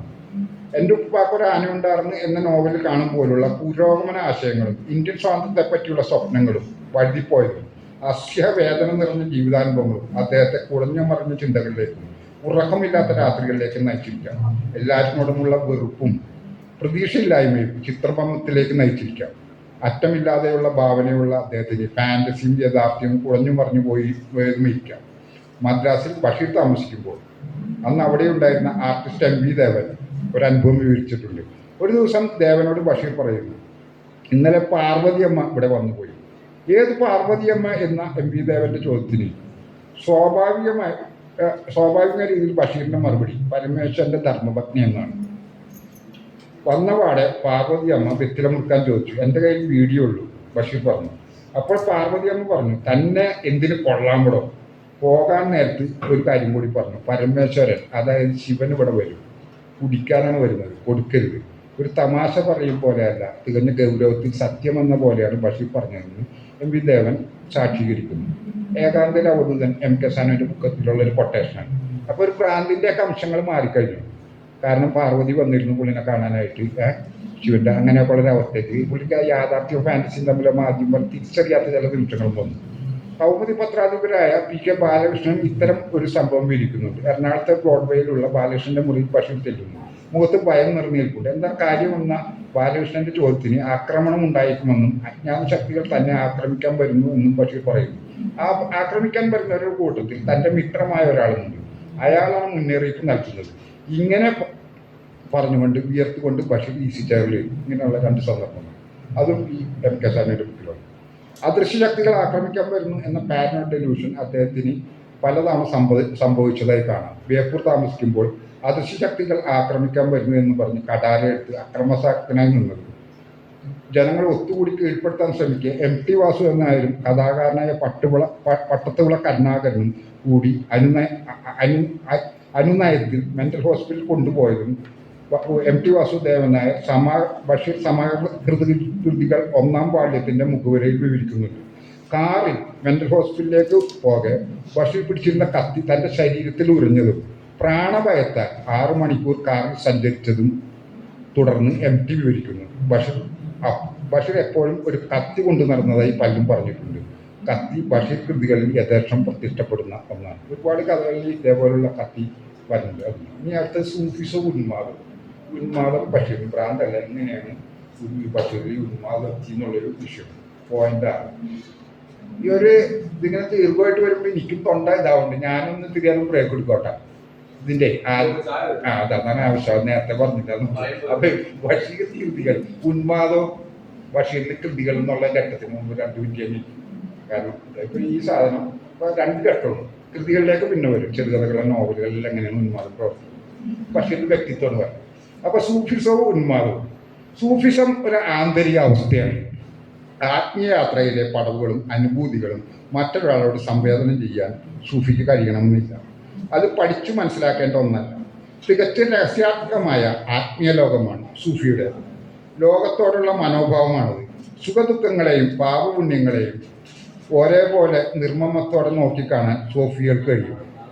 എല്ലാം ത്യജിച്ചുകൊണ്ട് ദൈവത്തോടൊപ്പം അലിഞ്ഞു ചേരുന്ന, ദൈവപ്രണയത്തിൻ്റെ പോലെ തന്നെ അലൗകികമായ സ്നേഹത്തിൻ്റെ തന്നെ മറുപുറമാണ് ലൗകിക ലോകത്തിൽ സഹജീവികളുള്ള സ്നേഹം. ഒന്നും പകരം ആഗ്രഹിക്കാതെ ഈ ലോകത്തെ അതിൻ്റെ ജീവജാലങ്ങളെ മനുഷ്യരെ നിരുപാധികം സ്നേഹിക്കാൻ അവർക്ക് കഴിയുന്നു. അല്ലാമ റൂമിയുടെ ഈ കവിതാവലികൾ പ്രതിബിംബിക്കുന്ന ദൈവസ്നേഹമാണ് മറ്റൊരു തരത്തിൽ ദൈവസൃഷ്ടികളോടുള്ള സ്നേഹമായി അവരിൽ മാറുന്നത്. നിന്നോടൊപ്പം ഇരിക്കുമ്പോൾ പ്രണയം കൊണ്ട് എനിക്ക് ഉറക്കം വരുന്നില്ല, നിന്നെ പിരിഞ്ഞാലോ കണ്ണീര് കൊണ്ടും ഉറക്കം വരുന്നില്ല. എത്ര വിചിത്രം ദൈവമേ 2 നാളത്തെ ഉറക്കമൊഴിക്കൽ. ബഷീറിന്റെ സാഹിത്യ ലോകത്ത് നിരുപാധികമായ സ്നേഹം എമ്പാടും കാണാം. ഓരോ വരികളിലും അത് തുളുമ്പുന്നു. കൂടാതെ സൂഫികളുടെ പ്രത്യേകതയായ ലോകത്തെ ഒരു ലീലയായി കണ്ട് എല്ലാത്തിനെയും നർമ്മത്തോടെ സമീപിക്കുക. ആത്മീയാത്രയിൽ ഉയർന്ന തലത്തിലെത്തിയവർക്ക് മാത്രം സാധ്യമാകുന്ന ഒന്നാണ്. ഓരോ വരികളിലും ഫലിതത്തിൻ്റെ പൂത്തിരികൾ കത്തിച്ചുകൊണ്ടാണ് അദ്ദേഹത്തിൻ്റെ രചനകൾ നീങ്ങുന്നത്. ബഷീറിന്റെ സാഹിത്യ ലോകത്ത് നിരുപാധികമായ സ്നേഹം എമ്പാടും കാണാം. ഓരോ വരികളിലും അത് തുളുമ്പുന്നുണ്ട്. കൂടാതെ സൂഫികളുടെ പ്രത്യേകതയായ ലോകത്തെ ഒരു ലീലയെ കണ്ട് എല്ലാത്തിനെയും നർമ്മത്തോടെ സമീപിക്കുക. ആത്മീയാത്രയിൽ ഉയർന്ന തലത്തിലെത്തിയവർക്ക് മാത്രം സാധ്യമാകുന്ന കാര്യമാണിത്. ഓരോ വരികളിലും ഫലിതത്തിൻ്റെ പൂത്തിരികൾ കത്തിച്ചുകൊണ്ടാണ് അദ്ദേഹത്തിൻ്റെ രചനകൾ നീങ്ങുന്നത്. സർവ്വജീവിതാലോചനകളുള്ള സ്നേഹമാണ് അദ്ദേഹത്തിൻ്റെ ഭൂമിയുടെ അവകാശികൾ തൊട്ടുള്ള അനേകം കഥകളിലും അനുഭവക്കുറിപ്പുകളിലും കാണുന്നത്. തൻ്റെ വീട്ടിലുള്ള എല്ലാ ജീവജാലങ്ങളെയും സഹോദരൻ എന്ന പോലെ കാണുന്നു. അവയിൽ പക്ഷികളും നായകളും മാത്രമല്ല, പാമ്പുകളും തേളുകളും കുറുക്കന്മാരും ഒക്കെ ഉൾപ്പെടും. ബേപ്പൂരിൽ താമസ്യമാക്കിയതിന് ശേഷമുള്ള അവസ്ഥ അദ്ദേഹം വിവരിക്കുന്നു. ഞങ്ങൾ ഇവിടെ ഒരുവിധ സുഖത്തിൽ കഴിഞ്ഞുകൂടുന്നു. ബഷീറിന്റെ വരികളാണ്. മൂർഖൻ പാമ്പുകൾ, ചേരകൾ, കരിന്തേളുകൾ, കുറുക്കന്മാർ ദിവസേന വരും. പരിചയക്കാരാണ്. സന്ധ്യക്ക് മുമ്പേ 10-20 കുറുക്കന്മാർ എൻ്റെ നേരെ ഗേറ്റിനടുത്ത് വന്ന് കൂവും. എനിക്കെന്തോ ഉപകാരം ചെയ്യുന്ന പോലെ ഉച്ചത്തിൽ കുളുകുളൂ എന്ന് കൂവൽ തുടരും. ഞാൻ ഉച്ചത്തിൽ ചീത്ത പറയും, കഴിവേറി മക്കളെ, നിങ്ങൾക്ക് നാണമില്ലേ ഇങ്ങനെ ഉച്ചത്തിൽ പോയി ബഹളമുണ്ടാക്കാൻ? അപ്പോൾ കുറുക്കന്മാർ നാണിച്ചു മിണ്ടാതെ ഓടിപ്പോകും. കുറുക്കന്മാർ ഈ വീട്ടിലെ കോഴികളെ പാതിരാത്രി അടിത്തൂക്കിയെടുത്ത് സാപ്പിടും. ഞാൻ കാര്യമാക്കാറില്ല. കോഴികൾ ഭാര്യയുടെ വകയാണ്. മുട്ടകൾ എനിക്ക് കാര്യമായി കിട്ടാറില്ല. അവിടെ ഒരു തമാശ പറയുന്നു, മുട്ട കുടിക്ക് കിട്ടാത്തത്. കുറുക്കന്മാരെ ഇങ്ങനെ തിരിച്ച് ചീത്ത വിളിക്കുന്നത് ജീവജാല സ്നേഹം നിറയുന്ന ഒരു തരം ഉന്മാദം അനുവേദ്യമാകുന്നു. ഇങ്ങനെയൊക്കെ പറഞ്ഞാൽ ആ കുറുക്കനോടുള്ള സ്നേഹമുണ്ട് ഇവരോട് പറഞ്ഞ പോലെ. അല്ലാതെ കുറുക്കനെ സ്വന്തം മകനോട് പറയണ അതിങ്ങനെ കുറുക്കന്മാരെ കൂടെ കഴിവേറി മക്കളെ എന്നൊക്കെ ഇങ്ങനെ വിളിച്ചു പറയണത് അതൊരു വെറുപ്പല്ല. അവരോടുള്ള ഒരു തമാശ സ്നേഹം, ഒരു ജീവജാല സ്നേഹം, അത് നല്ലൊരു ഉന്മാദം, വലിയൊരു ഉന്മാദം. അതേപോലെ തന്നെ ഞാനിവിടെ പറയാത്ത ആവർത്തനം പറയുന്നുണ്ടാണ്. പുള്ളിക്ക് ഇത് കിട്ടിയപ്പോൾ മറ്റേ യൂണിവേഴ്സിറ്റി PhD ബിരുദമൊക്കെ സമ്മാനിപ്പിച്ചപ്പോൾ പുള്ളി ഒരു കഥ പറയുന്നുണ്ട്. താമരപത്രം കൊണ്ട് കുറുക്കൻ എറിഞ്ഞതായിട്ട് ഇങ്ങനെയുള്ള സാധനങ്ങൾ പറയും. കുറുക്കനപ്പോൾ ലോകത്തിലെ ഏറ്റവും ആദ്യത്തെ താമരപത്രം കൊണ്ട് ഏറി കിട്ടിയ ആളാണ് ഞാൻ എന്നൊക്കെ പറയുന്നുണ്ട്. അപ്പോൾ ഈ ജീവജാലങ്ങളോടൊക്കെ ഉള്ള ഇതിലൊരു തരം ഉന്മാദം കിടക്കുന്നുണ്ട് ഇങ്ങനെ പറയുന്നത്. ഒരു തരം അത് ഭ്രാന്തല്ല, വളരെ ഒരു ജീവിതത്തിൻ്റെ ഒരു ആനന്ദലഹരി കലർന്നിട്ടുള്ള ഒരു എല്ലാത്തിനെയും സമഭാവനയും സന്ദർശിക്കുന്ന ഒരു മിസ്റ്റിക്കിന് സാധ്യമാകുന്ന ഒരു സാധനം. അതിൻ്റെ തമാശ ഈ കുറുക്കന്മാരോടൊക്കെ ഉള്ളൊരു അവരെ സ്വന്തം ഒരു സഖാവിനെ പോലെ കാണാം എല്ലാ ജീവജാലങ്ങളും, മനുഷ്യനെ മാത്രമല്ല. അതേപോലെ തന്നെ സഖാവ് പാമ്പ് എന്നൊക്കെ ഉള്ള പുള്ളിയുടെ പ്രയോഗമുണ്ട്. മൂർഖനൊന്നും പുള്ളിക്ക് വലിയ പേടിയുള്ള സാധനമുണ്ട്. മൂർഖൻ പുള്ളിയുടെ കൃതിയിൽ വരുന്നത് ഒരു സ്ഥലത്ത് പരിശോധിക്കുന്നുണ്ട്. ലോക സാഹിത്യത്തിൽ തന്നെ ഞാൻ കാണുന്ന കേട്ടോ, മേധാദാഷ്ണ സ്ഥലത്തെത്തിയിട്ട് പുള്ളിയുടെ ഒരു സാധനമുണ്ട്, പാമ്പും കണ്ണാടി എന്ന് പറഞ്ഞിട്ട്. അതിലൊരു മൂർഖൻ പാമ്പ് മീശയൊക്കെ നോക്കണേ ഒരു കണ്ണാടി, അതിൻ്റെ ഒരു സൗന്ദര്യം. അതൊക്കെ പോലും ഇങ്ങനെയുള്ളൊരു ഉന്മാദമുള്ള സങ്കല്പിക്കാൻ പറ്റുള്ള വിചിത്രമായ ഭാവം. അത് പിന്നീട് പറയുന്നുണ്ട്. അപ്പോൾ കുറുക്കന്മാരെ ഇങ്ങനെ തിരിച്ചു വിളിക്കുന്നതിൽ ജീവജാല സ്നേഹം കുറയുന്ന ഒരു തരം ഉന്മാദം അനുഭവിച്ച് പോയിന്റ്. ദൈവികോന്മാദം സൂഫികളും യോഗികളും നിരന്തരം അനുഭവിക്കുന്നു. സൂഫിസ്റ്റിൽ ഇതിനെ വാജിദ് എന്ന് പറയും. വാജിദ് എന്നാണ് സൂഫിസ്റ്റിൽ ഈ ഉന്മാദം. അത് പ്രാന്തല്ല, മസ്താൻ എന്ന് പറയും. മസ്താൻ വാജിദ് എന്ന് പറയും. വജുഹത്തുൽ ഉദു എന്ന പരമസത്യമായുള്ള സമയം വജുഹത്തുൽ ഉദു എനിക്ക് കൃത്യമായിട്ട് പറയാം, നാവുകളായല്ലോ. മാഷെന്ന് പറഞ്ഞ് വജുഹത്തുൽ താങ്കളൊക്കെ എപ്പോഴും ആ പരമ നമ്മുടെ അദ്വൈതത്തിലുണ്ടല്ല, ജീവാത്മ പരമാത്മ വജുഹത്തുൽ ഉദു അല്ലേ, അങ്ങനെ കിടക്കട്ടെ താങ്കളെ എന്ന് പറയും. ഇത് എന്ന പരമസത്യമായുള്ള സംഭവം വെച്ചാൽ ജീവാത്മാ പരമാത്മല്ലേ ബ്രഹ്മം എന്നൊക്കെയുള്ള ശങ്കരാചാര്യ പറയും. അതായി അല്ല, ഐക്യഭാവമാണല്ലോ ഇന്ത്യൻ മിസ്റ്റിക്സിൽ പറഞ്ഞ ജീവാത്മാ പരമലയം എന്നുള്ള രീതിയിൽ ബ്രഹ്മമായിട്ട് ലയിക്കാനുള്ള ശങ്കരാചാര്യരൊക്കെ പറഞ്ഞു. അതിന് സമാനമായ ഒരു സാധനമാണ് സൂഫികളിൽ പറഞ്ഞത്, ദൈവത്തിൽ ആ പദം. അപ്പൊ അല്ല, ഇതൊന്നും ഇത് ഈ സാധനം ഒന്ന് വരും. ഫസ്റ്റ് സെഗ്മെന്റ് കഴിഞ്ഞാൽ ഒരു ദീർഘമായിട്ടുള്ള സാധനം തന്നെ. അപ്പൊ ഈ സൂഫികളുടെ നിട്ടാത്മമാണ് ഈ വാജിദ്. ഇത് അനുഭവിച്ച ആളുകൾക്ക് ഒരു തരം കീർക്കും ഒരു തരം ഉന്മാദവും. റൂമി തൻ്റെ കവിതയിൽ ഇതിനെ ഇങ്ങനെ വർണ്ണിക്കുന്നു. ഞാൻ ദൈവത്തെ അന്വേഷിച്ചു, പക്ഷെ എന്നെ സ്വയം കണ്ടെത്തി. ഞാൻ എന്നെ സ്വയം അന്വേഷിച്ചു, പക്ഷെ ദൈവത്തെ കണ്ടെത്തി. ഈ റൂമിലെ എല്ലാ കവിതയിലും ഭയങ്കരമായ ഒരു ഉന്മാദം ഉണ്ട്. അത് പ്രാന്തല്ല, അതാണ് നമ്മൾ ഉന്മാദം എന്താണെന്നല്ലേ റൂമിയുടെ ഏത് കവിത വായിച്ചിട്ടുണ്ട്. അത് ദൈവത്തിലുള്ള പ്രണയം കൊണ്ട് പുള്ളിക്ക് ആകെ കൺട്രോൾ കൂട്ടിട്ടു. ഭയങ്കര ഉത്തേജമാണ്. ഏത് സമയത്തും ഇൻസ്പിറേറ്ററാണ് റൂമിയുടെ എല്ലാവരും. അവളങ്ങനെ പിടിച്ചു നിങ്ങൾക്ക് വേണമെങ്കിൽ നെറ്റിൽ നിന്ന് തന്നെ റൂമിൽ നിന്ന് അടിച്ചാൽ തന്നെ ഇപ്പോൾ ആയിരക്കണക്കിന് സാധനം വരും. നമ്മൾ എത്ര മന്ദനായിട്ടിരിക്കണം മനുഷ്യനെ ഉണർത്തുന്ന രീതിയിലുള്ള വലിയൊരു ഉന്മാദം പ്രണയലഹരി അദ്ദേഹത്തിനുണ്ട്. ദൈവിക ഉന്മാദത്തിൽ മുഴുകിയ സൂഫികളും യോഗികളും സാമ്പ്രദായിക ജീവിതത്തിൻ്റെ ചിട്ടവട്ടകൾ അനുസരിക്കണം എന്നില്ല. ഇവരുടെ നടപടികൾ സാധാരണക്കാർക്ക് അസാധാരണവും വിചിത്രമായി തോന്നും. എല്ലാ നാടുകളിലും ഇത്തരം പുണ്യപുരുഷന്മാരെ പറ്റിയുള്ള കെട്ടുകഥകളും ഐതിഹ്യങ്ങളുമുണ്ട്. ഭിക്ഷാടനം ചെയ്യുക, ശ്മശാനത്തിൽ ഉറങ്ങുക, നഗ്നരായി നടക്കുക ഒക്കെ ചില ഇവരുടെ ചെയ്തികളാണ്. ശിവനെ ദർശിക്കാൻ ക്ഷേത്രത്തിലേക്ക് മുടിയഴിച്ചിട്ട് നഗ്നായി പോയ അക്ക മഹാദേവിയും ലങ്കോട്ടി മാത്രം ധരിച്ച് തൻ്റെ ആശ്രമത്തിൽ ജീവിച്ച രമണ മഹർഷി നമുക്ക് മുമ്പിൽ ജീവിച്ചിരുന്നവരാണല്ലോ. ഇത്തരം കിറുക്കുകളും ആത്മകർഷവും ഒക്കെ ആത്മപുരുഷന്മാരിൽ കാണുന്നു. സൂഫിത്തിൻ്റെ പാതയിലൂടെ സഞ്ചരിച്ച ബഷീറിൻ്റെ സംസാരങ്ങളിലും കത്തുകളിലും പ്രസംഗങ്ങളിലുമൊക്കെ അകാരണമായ ഹർഷോന്മാദം അഥവാ ദൈവികോന്മാദം കാണാനാകും. ബഷീറിൻ്റെ ഏത് കത്തെടുത്താലും ആ കത്തിലൊന്നും നമ്മൾ എഴുതണ പോലെ ഒന്നും സുഖിതമൊന്നും ആയിരിക്കില്ല. ഭയങ്കര ഒരു തമാശയൊക്കെ കലർത്തും. ബഷീറിൻ്റെ കത്തുകൾ തന്നെ പ്രത്യേകിച്ചത്. ആ കത്തുകളിലൊക്കെ ഭയങ്കര വിറ്റുകളൊക്കെ നിറഞ്ഞിട്ട് അപ്പാപ്പം എഴുതുന്ന രീതിയിലുള്ളൊരു സാധനം. പുള്ളിക്ക് വരുന്ന പോലെ. അപ്പോൾ നമ്മളൊരു കത്തെഴുതുന്നത് എങ്ങനെയാണ്? വളരെ ക്രമപ്പെടുത്തിയിട്ട് നിനക്ക് അവിടെ സുഖമാണോ മറ്റേ ഇങ്ങനെയൊക്കെയുള്ള കാലബന്ധിതമുണ്ട്. ബഷീർ അങ്ങനെയല്ല. കാറും നീലകണ്ഠ പിള്ളക്കും അദ്ദേഹത്തിൻ്റെ മറ്റേ കേശവദേവനൊക്കെ എഴുതുന്ന കത്തുകളുണ്ട്. പക്ഷെ പലതരത്തിലുള്ള അതിലൊരു തരം ഉന്മാദമുണ്ട്. വർത്താനത്തിലും കത്തിലൊക്കെ ഒരു തരം ഒരു സൂഫിസ്റ്റ് ഇതിൽ കൂടെ കടന്നുപോയ ഒരു ആത്മീയത കടന്നുപോയ ഒരാൾക്ക് മാത്രമേ സാധ്യവും. അപ്പം ഈ ഇത്തരം ആകർഷണം സൂചിപ്പിക്കുന്ന ഏകാന്തതയും സൂഫികളുടെയും യോഗികളുടെയും അവർ ഭയങ്കര ഏകാഗ്രം. ഇപ്പം ഭയങ്കര ഒരു പ്രശ്നമുള്ളൊരു വിഷയം എന്ന് വെച്ചാൽ ഈ ആധുനിക മനുഷ്യൻ്റെ ഒരു പ്രധാനമായ പ്രശ്നം ഏകാന്തതയും. ഇപ്പോൾ പലർക്കും ചിലപ്പോൾ ഒരു മണിക്കൂർ പോലും ഒറ്റയ്ക്കിരിക്കാൻ പറ്റില്ല, എന്തെങ്കിലുമൊക്കെ ചെയ്തുകൊണ്ടിരിക്കണം. കാരണം അവരപ്പോൾ എന്തെങ്കിലും തരത്തിലുള്ള ഇത് ഹോണ്ട് ചെയ്യും. അതേപോലെ തന്നെ നമ്മുടെ ആധുനിക സാഹിത്യകൃതികളിലും അങ്ങനെയാണ്. ഈ ഏകാന്തത എന്ന് പറഞ്ഞാലും വലിയൊരു ന്യൂറോയിസായിട്ടാണ്. അപ്പോൾ ഈ പറയുന്ന പോലുള്ള കീർക്കോഗറിൻ്റെ കൃതിയാണ്, മുകുന്ദൻ്റെ കൃതിയാണ്. കീർക്കോഗർ മലയാളിയല്ല, അദ്ദേഹത്തിന് തൊട്ട് തുടങ്ങുന്നതിലൊക്കെ ഈ ഏകാന്തത. അത് ഡോസ്റ്റോവ്സ്കിയൻ കൃതികളുണ്ട്, ഡോസ്റ്റോവ്സ്കിയുടെ ചില കൃതികളാണ്. ഇപ്പം ഇതൊക്കെ ഉണ്ടല്ലോ, നോട്ട്സ് ഫ്രം അണ്ടർഗ്രൗണ്ടിലൊക്കെ ഈ ഏകാന്തത. പക്ഷെ ബഷീറിനെ സംബന്ധിച്ച് ഏകാന്തത ഒരു ഭയമല്ല, ഏകാന്തം മാത്രമേ. അപ്പോൾ അതാണ് പറയുന്നത്. അപ്പോൾ പുള്ളിയുടെ എല്ലാ ഇതിനും ഈ ഏകാന്തയിൽ ഒറ്റക്ക് നടന്നു പോകുന്നൊരു മനുഷ്യനുണ്ട്. അത് നമുക്ക് അത്ഭുതവും. ഇങ്ങനെ ഇയാൾക്കൊന്നുമില്ല, സ്വത്തില്ല, ഇപ്പോഴല്ല, അല്ല ജീവിതത്തിൻ്റെ ആദ്യഘട്ടങ്ങളിൽ ഇയാൾക്ക് ഭക്ഷണമില്ല, കിടക്കാൻ സ്ഥലമില്ല, ഏകാന്തത. പക്ഷെ ഇയാൾക്കൊരു പ്രശ്നം. ഈ ഒരവസ്ഥ അയാൾ ഇതേപോലെയുള്ള സൂഫി സരണിയിൽ ഈ പറഞ്ഞ രീതിയിലുള്ള ഉത്തരേന്ത്യയിലൊക്കെ അദ്ദേഹം അലഞ്ഞപ്പോൾ ഉള്ള സൂഫികളായിട്ടുള്ള ജീവിതത്തിനെ ഒരു ലീലയായിട്ട് കാണാം. ലീല എന്ന് പറഞ്ഞാൽ നിങ്ങൾക്കറിയാലോ, ലീല ഒരു തമാശ. ലീല എന്ന് പറഞ്ഞാൽ നല്ലൊരു വാക്കാണ്, ഭയങ്കര പവർഫുള്ളായ വാക്കാണ്. ഈ പെണ്ണുങ്ങൾക്ക് ലീല എന്ന് പേരിന് ഒരുപാട് പേർ കിട്ടുന്നു. അത് ഇന്ത്യൻ ഫിലോസഫിയുടെ ഒരു കീവേഡാണ് ലീല എന്ന് പറഞ്ഞാൽ. ലീല എന്ന് പറഞ്ഞാൽ ശരിയായ അർത്ഥം മലയാളം വിദ്യാർത്ഥികളോട് ഞാൻ പറയേണ്ട കാര്യമില്ല. കളിയാണ്, കുട്ടി കളിക്കണ പോലെ ഒരു കളി. അപ്പോൾ ഈ ഭഗവാന്റെ ലീലയാണ് പ്രപഞ്ചം എന്നുള്ളതാണ് മിക്കവാറും ഗ്രന്ഥങ്ങളിൽ പറഞ്ഞു ഭഗവാൻ. അതേപോലെ തന്നെ ഇസ്ലാമിക് ഇതിലും അങ്ങനെയുള്ള പരാമർശങ്ങളൊക്കെ ഹദീസുകളിൽ പറഞ്ഞിട്ടുണ്ട്. ലീല എന്നൊക്കെ ഉള്ള ഒരു രീതിയിൽ അള്ളാഹുവൊക്കെ ആയിട്ട് ബന്ധപ്പെട്ടിട്ടുള്ള ലീല. അപ്പോൾ അതിലൊരു ഗൗരവമില്ല. അപ്പോൾ ഒരു സൂഫി എത്തിച്ചേർന്നത് അതാ, എന്ത് കേട്ടാലും അവനൊരു കുഴപ്പമൊന്നുമില്ല. ഇപ്പോൾ നാളെ ഭക്ഷണമില്ല, അതൊക്കെ ഒരു തമാശയായിട്ട് കാണാൻ പറ്റും. അതാണ് സൂഫികൾക്ക് ഭയങ്കര ഫലിതബോധം കൂടുതലായിട്ട്. കാരണം അവരിങ്ങനെയാണ് കാണുന്നത്, നിർമ്മമത്തോടുകൂടിയാണ് കാണുന്നത്.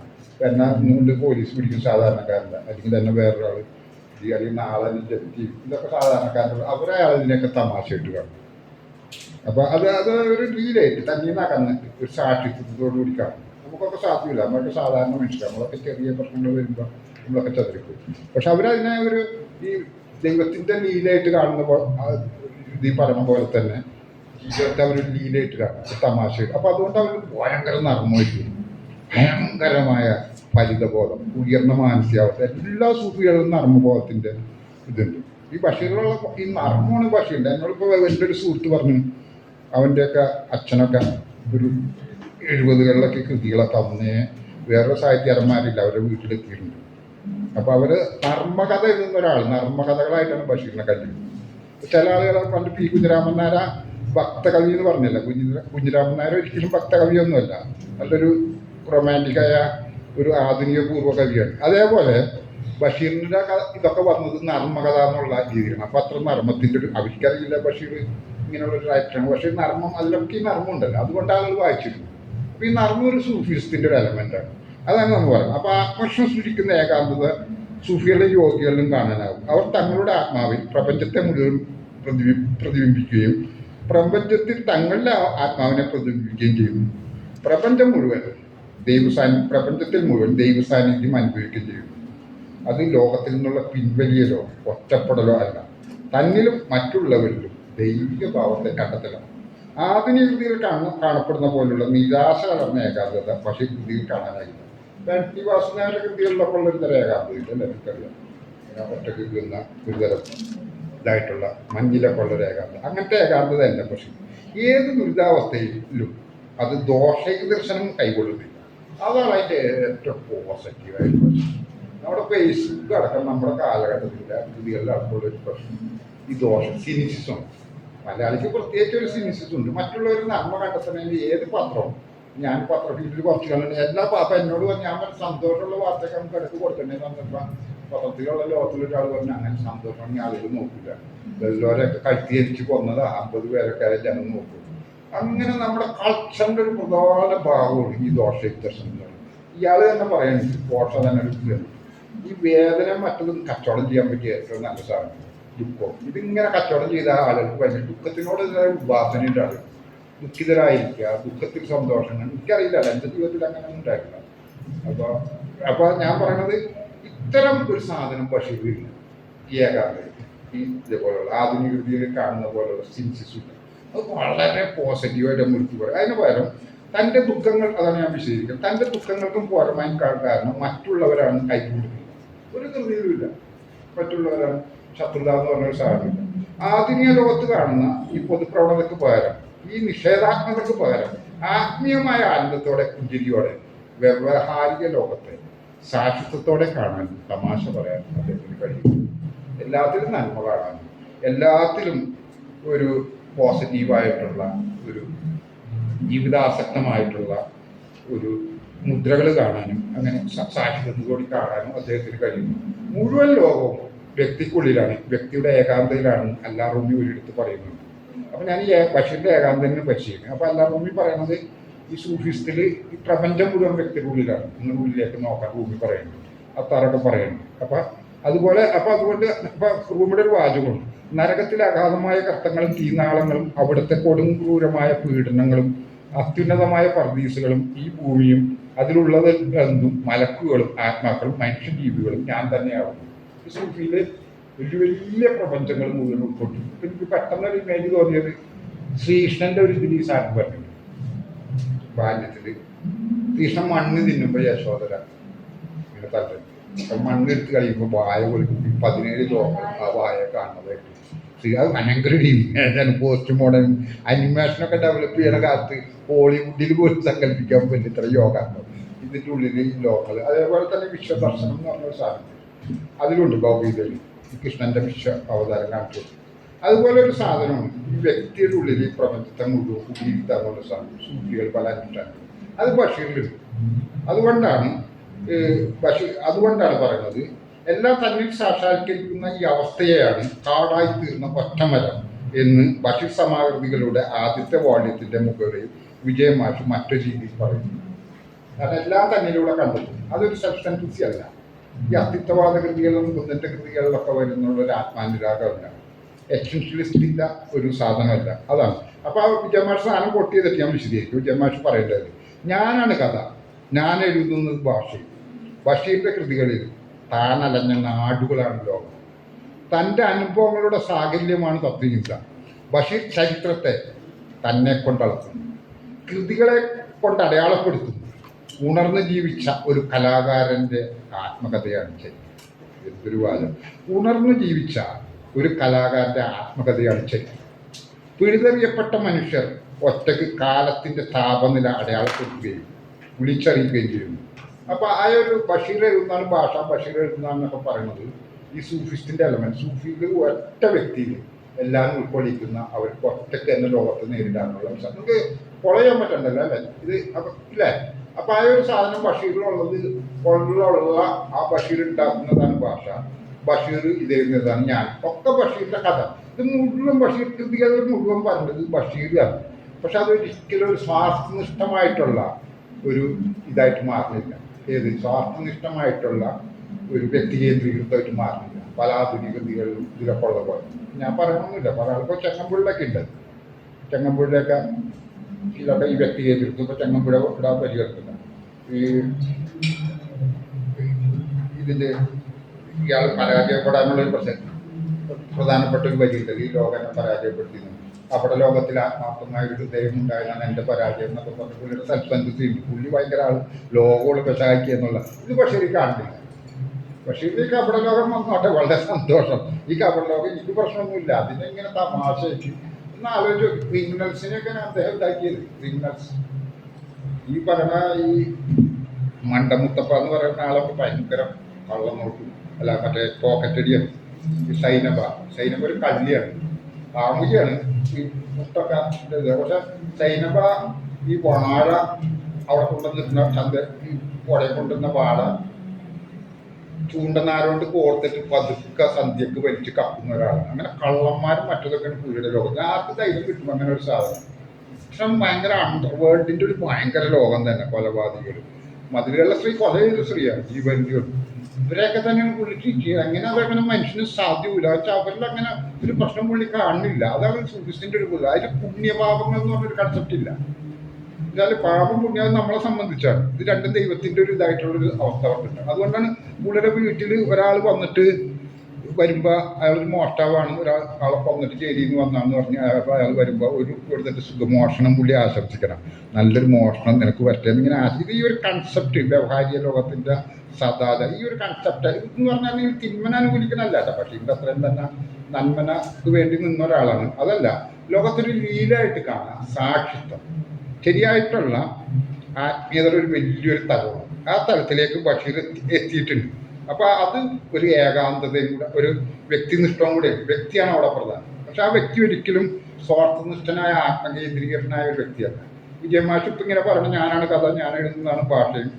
ബഷീറിൻ്റെ കൃതികളിലൊക്കെ അങ്ങനെയാണല്ലോ. ബഷീർ കണ്ട കഥകൾ ബഷീറിൽ കൂടെയാണ് പോകുന്നത്. എല്ലാവരും പുള്ളിയുടെ ഇതാണ്. പക്ഷെ അതൊരിക്കലും ഒരു സ്വാർത്ഥനിഷ്ഠമായ ഒരു സാധനമായിട്ട് മാറുന്നില്ല.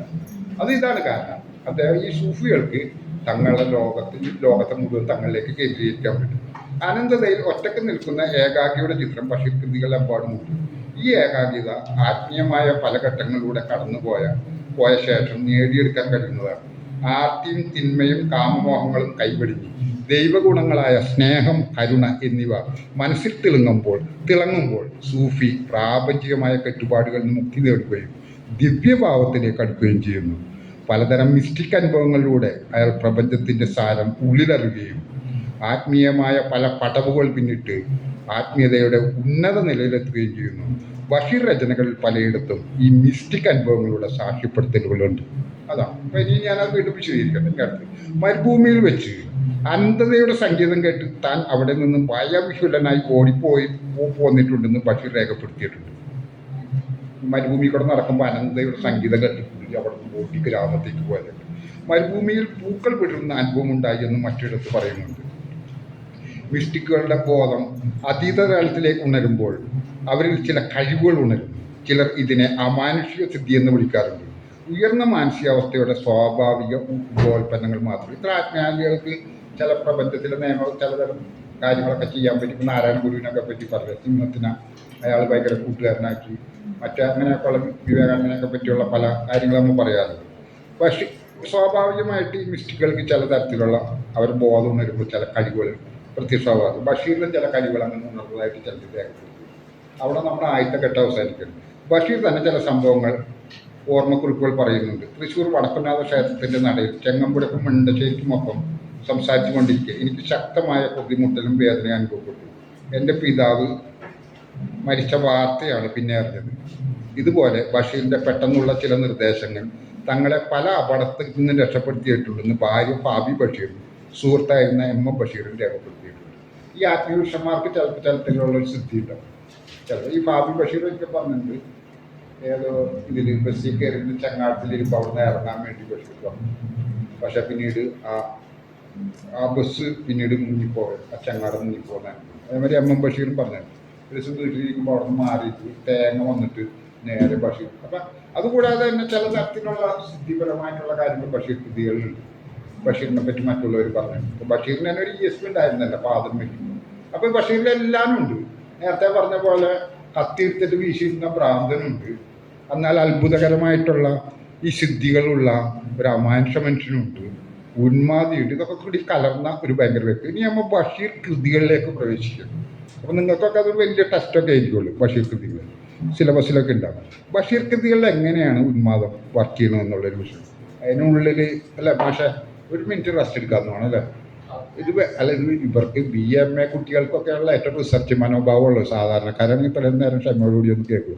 ഇവരിതെങ്ങനെയുള്ള കൃതികളെ അവഗാഹത്തോടു കൂടി ആഴത്തിലേക്ക് സഞ്ചരിക്കുകയും അതിനെപ്പറ്റി എഴുതുകയും അതിൻ്റെ ഇതൊക്കെ. അപ്പോൾ അതുകൊണ്ട് ഇവരില്ല ഇത് നമുക്ക് അവതരിപ്പിക്കാൻ പറ്റുള്ളൂ. അപ്പോൾ ഇത്രയും ഘട്ടം കഴിഞ്ഞു ഇതിൻ്റെ. ഇനി ബഷീർ കൃതികളിലേക്കുള്ള. അപ്പോൾ 2 മിനിറ്റ് കഴിഞ്ഞിട്ട് അല്ലെങ്കിൽ ഇതിൻ്റെ ഒരു നിങ്ങളുടെ മനസ്സിൽ നിന്ന് പോകും, അതിൻ്റെ ഒരു ചരട്. അപ്പോൾ പൊട്ടരുത്. അപ്പോൾ 1 സെക്കൻഡിന് ശേഷം ഞാൻ കൃതികളിലേക്ക് കിടക്കോട്ടെ. ചെറുകഥകളിൽ, നോവലുകളിലുള്ള ഉന്മാദം. ബഷീർ കൃതികളിൽ വേറല്ലേ ഉന്മാദം. ബഷീർ കൃതികളിൽ എല്ലാ ആത്മീയ ഗ്രന്ഥങ്ങളും പ്രപഞ്ചത്തെ ദൈവത്തിൻ്റെ ലീലയെ കാണുന്നു. അതിനാൽ തന്നെ സുഖദുഃഖങ്ങളെ ഒരേപോലെ കണക്കാക്കി മനസ്സിനെ ജയിച്ച സൂഫി ലോകവ്യവഹാരങ്ങളെ ദൈവത്തിൻ്റെ ലീലയായി കാണുന്നു. ലീല എന്ന വാക്കിന് കളിയെന്നും തമാശയെന്നും കൂടി അർത്ഥങ്ങൾ പറയാം. ഈ മനോതലത്തിലെത്തിയ ഒരാളുടെ വാക്കുകളിലും പ്രവൃത്തികളിലും രചനകളിലും ഒക്കെ തമാശകളും കുസൃതികളും പ്രത്യക്ഷപ്പെടുന്നു. ബഷീറിൻ്റെ ആദ്യം പ്രസിദ്ധീകരിച്ച പ്രേമലേഖനം എന്ന നോവൽ ഒരു പ്രണയത്തെ കുസൃതികളും തമാശകളും കൊണ്ട് അസാധാരണമായി സംവിധാനിച്ചതാണ്. അതുവരെ കണ്ട പ്രണയകഥകളിൽ നിന്ന് ഇത് മാറി നിൽക്കുന്നു. ബാങ്ക് ജോലിക്കാരനായ കേശവൻ നായരും അയാൾ വാടകയ്ക്ക് താമസിക്കുന്ന കെട്ടിടത്തിൻ്റെ ഉടമയുടെ മകളായ സാറമ്മയും തമ്മിലുള്ള ഈ പ്രണയകഥ ഉന്മാദത്തിൻ്റെ അന്തരീക്ഷത്തിൽ മുഖരിതമാണ്. 24 മണിക്കൂർ തന്നെ പ്രണയിക്കാൻ മാസം 20 രൂപയ്ക്ക് സാറാമ്മക്ക് ജോലി നൽകുന്ന കേശവൻ നായർ കാമുകിക്ക് വേണ്ടി ഏത് ത്യാഗവും സഹിക്കാൻ തയ്യാറാണെന്ന് പറയുമ്പോൾ സാറാമ്മ തലകുത്തി നിന്ന് കാണിക്കാൻ അയാളോട് പറയുന്നു. അയാൾ അങ്ങനെ കുറേ നേരം തലകുത്തി നിൽക്കുന്നു. വിവാഹശേഷം ദൈനംദിന ജീവിതം നയിക്കാൻ പലവ്യഞ്ജനങ്ങൾ അടക്കമുള്ളവർക്ക് അവർ കണക്കിടുന്നത് മിശ്രവിവാഹിതരായതിനാൽ തങ്ങൾക്കുണ്ടാവുന്ന കുഞ്ഞിന് ഇടാനുള്ള പേരുകളെക്കുറിച്ചും അവർ ചർച്ച ചെയ്യുന്നു. ജാതി മതം, അപ്പോൾ രണ്ടുപേരും രണ്ട് ജാതിയാണല്ലോ. അപ്പം ജാതി മതങ്ങൾക്ക് അതീതമായ ഇന്ത്യ, സാഹാറ, സിംബോളിസം, ഗദ്യകവിത, തീനാളം, നക്ഷത്രം തുടങ്ങി അനവധി പേരുകൾ കടന്നുപോയി അവർ അവസാനം ആകാശമിട്ടായി എന്ന പേരിൽ എത്തിച്ചേരുന്നു. ഉന്മാദത്തിൻ്റെ പ്രവാഹം ഈ കഥകളിലൂടെ നിരന്തരം ഒഴുകുന്നു. ഭയങ്കരമാണ് ഈ പ്രണയലേഖനം എന്ന് പറഞ്ഞ കഥ. നമ്മൾ കാണുന്ന പോലുള്ള ഇപ്പം ബഷീറിൻ്റെ എവിടെയോ ഒരു സ്മാരകം കൂടെ പറഞ്ഞിട്ടുണ്ട്. ഇപ്പോൾ സർക്കാരിൻ്റെ ആണോന്നല്ല, അതിന് പേര് ആകാശമിട്ടായി എന്നാണ് പറഞ്ഞു. ആകാശമിട്ടായി എന്നുള്ളൊരു സങ്കല്പമൊക്കെ ഒന്ന് ആലോചിച്ചു. ആ കഥയിലും ഈ ഉന്മാദം കിട്ടും. രണ്ടുപേരും തമ്മിൽ തമാശയുണ്ട്. ഈ അടുത്തത് എല്ലാവരും സ്പന്ദിക്കുന്നത് ഒരേ ചൈതന്യമാണെന്ന മിസ്റ്റിക്കൽ ആശയം ബഷീറിലുള്ളത് കൊണ്ട് രചനകളിലും അത് അന്തർലീനമാണ്. റോസാപ്പൂവിനെയും മൂർഖൻ പാമ്പിനെയും ഒരേപോലെ കാണാനും ഏത് ദുരന്തത്തെയും തമാശയായി കാണാനും അദ്ദേഹത്തിന് കഴിയുമായിരുന്നു. ബോധധാര സമ്പ്രദായത്തിൽ സകലിത രൂപത്തിൽ എഴുതിയ മരണത്തിൻ്റെ നിഴൽ എന്ന നോവൽ ഇതിന് ദൃഷ്ടാന്തമാണ്. രേഖീയമായ രചനാരീതിക്ക് പകരം ക്രമരാഹിത്യമാണ് ഇതിൻ്റെ ഘടന. യുദ്ധത്തിൻ്റെ നാളുകളിൽ ഒരു ലോഡ്ജ് മുറിയിൽ വിശന്നിരിക്കുന്നയാളാണ് ഇതിലെ നായകൻ. അയാൾ എഴുത്തുകാരനാണ്. വായനക്കാർക്കുള്ള കത്തിൻ്റെ രൂപത്തിലാണ് ഈ നോവൽ വികസിക്കുന്നത്. അയാൾക്ക് പാൽ കൊണ്ടുവരുന്ന കുഞ്ഞമ്മ എന്ന 7 വയസ്സുകാരി, സിനിമയുടെ സ്ക്രിപ്റ്റിനായി അയാളെ സന്ദർശിക്കുന്ന ആരാധകനായ ധനികൻ എന്നിവരാണ് മറ്റു കഥാപാത്രങ്ങൾ. കൊടിയ വിശപ്പിലും നായകൻ നിഷ്കളങ്കായ കുഞ്ഞമ്മയോട് വാത്സല്യത്തോടെയും സ്നേഹത്തോടെയും തമാശ പറയുകയും അവളെ കെട്ടാമെന്ന് വാഗ്ദാനം ചെയ്യുകയും ചെയ്യുന്നു. ദുരിതാവസ്ഥകളെ നിസ്സംഗതയോടെ സ്വീകരിക്കുകയും അതിനെ ഫലിതത്തിലൂടെ മറികടക്കുകയും ചെയ്യുന്ന ഒരുതരം ഉന്മാദം ഈ നോവലിലുടനീളം കാണാം. അത് ഇതിനെ ഉന്മേഷകരമാക്കുകയും ഉയർന്ന നിലവാരത്തിലേക്ക് കൊണ്ടുപോവുകയും ചെയ്യുന്നു. ഇതാണ് വേറൊരു തരത്തിലുള്ളത്. എനിക്ക് തോന്നുന്നത് പോസ്റ്റ് മോഡേൺ രീതി യൂറോപ്പിൽ ആരംഭിക്കുന്നതിന് മുമ്പ് തന്നെ ഈ ബഷീറിൻ്റെ സ്ഥാനത്തിലുണ്ട്, മരണത്തിൻ്റെ തന്നെ. കാരണം അത് ആദ്യം തന്നെ വായനക്കാരുടെ ഒരു കത്തിൻ്റെ രൂപത്തിലാണ്. അതൊരു മെറ്റാഫിക്ഷൻ രീതിയിൽ, ഒരു അതികഥനത്തിൻ്റെ ഒക്കെ രീതിയിൽ.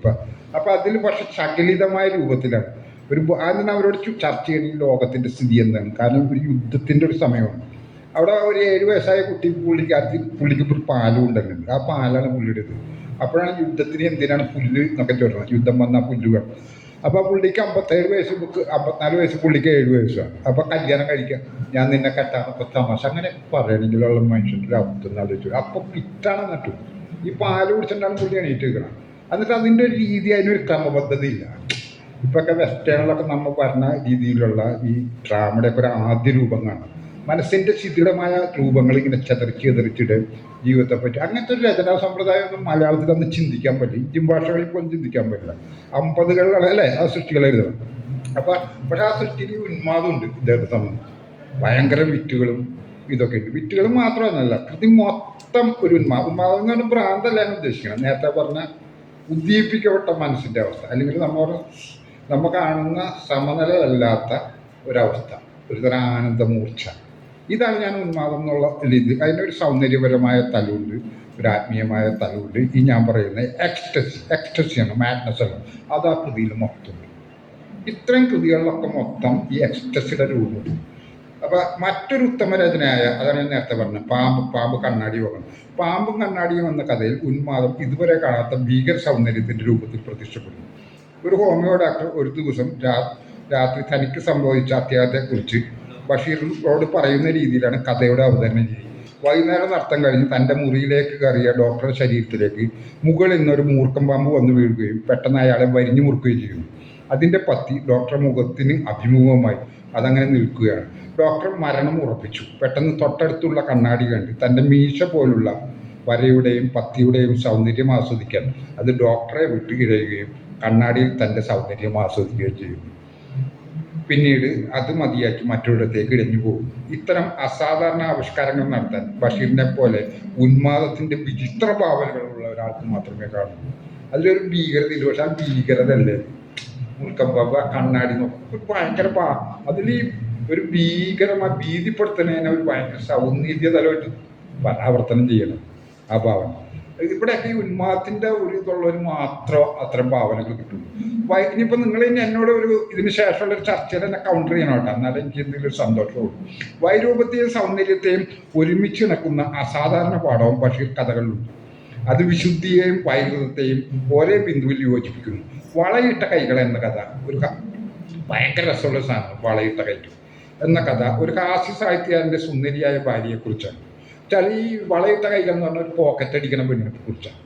ഇവിടെ കൈക്ക് പോക്കറ്റ് അടിക്കാനുള്ള ഭയങ്കര ഇതുണ്ട്. മോഷണവും ഇതുമാണ്, ഭയങ്കര സമ്പന്ന ഇതാണ്. പക്ഷെ ബഷീർ ഈ കൈകളെ പ്രണയിക്കും. ബഷീർ എന്ന് പറഞ്ഞാൽ അവിടെ നായകൻ ഇത് പറഞ്ഞത്. ഈ കൈകളുടെ സൗന്ദര്യം ഭയങ്കര. അത് എനിക്ക് ഇതേപോലുള്ള ഭാര്യ ഉണ്ടെങ്കിൽ എന്നൊക്കെ ഉള്ള ലാസ്റ്റ് പുള്ളി നായകനാണ് അവിടെ പറഞ്ഞ ബഷീർ എന്ന് പറഞ്ഞാൽ ഒരു ഇതിലല്ല എഴുതിയിട്ടുള്ളത്. ഒരു ഉത്തമ പുരുഷൻ എന്നുള്ള രീതിയിലല്ല, ദ്വിതീയപുരുഷനാണ്. ലാസ്റ്റ് അവളെ വന്നിട്ട് ലാസ്റ്റ് ഇവിടെ കണ്ടിട്ട് അതിങ്ങനെ ചുംബിക്കുന്നുണ്ട് ആ കൈയുടെ.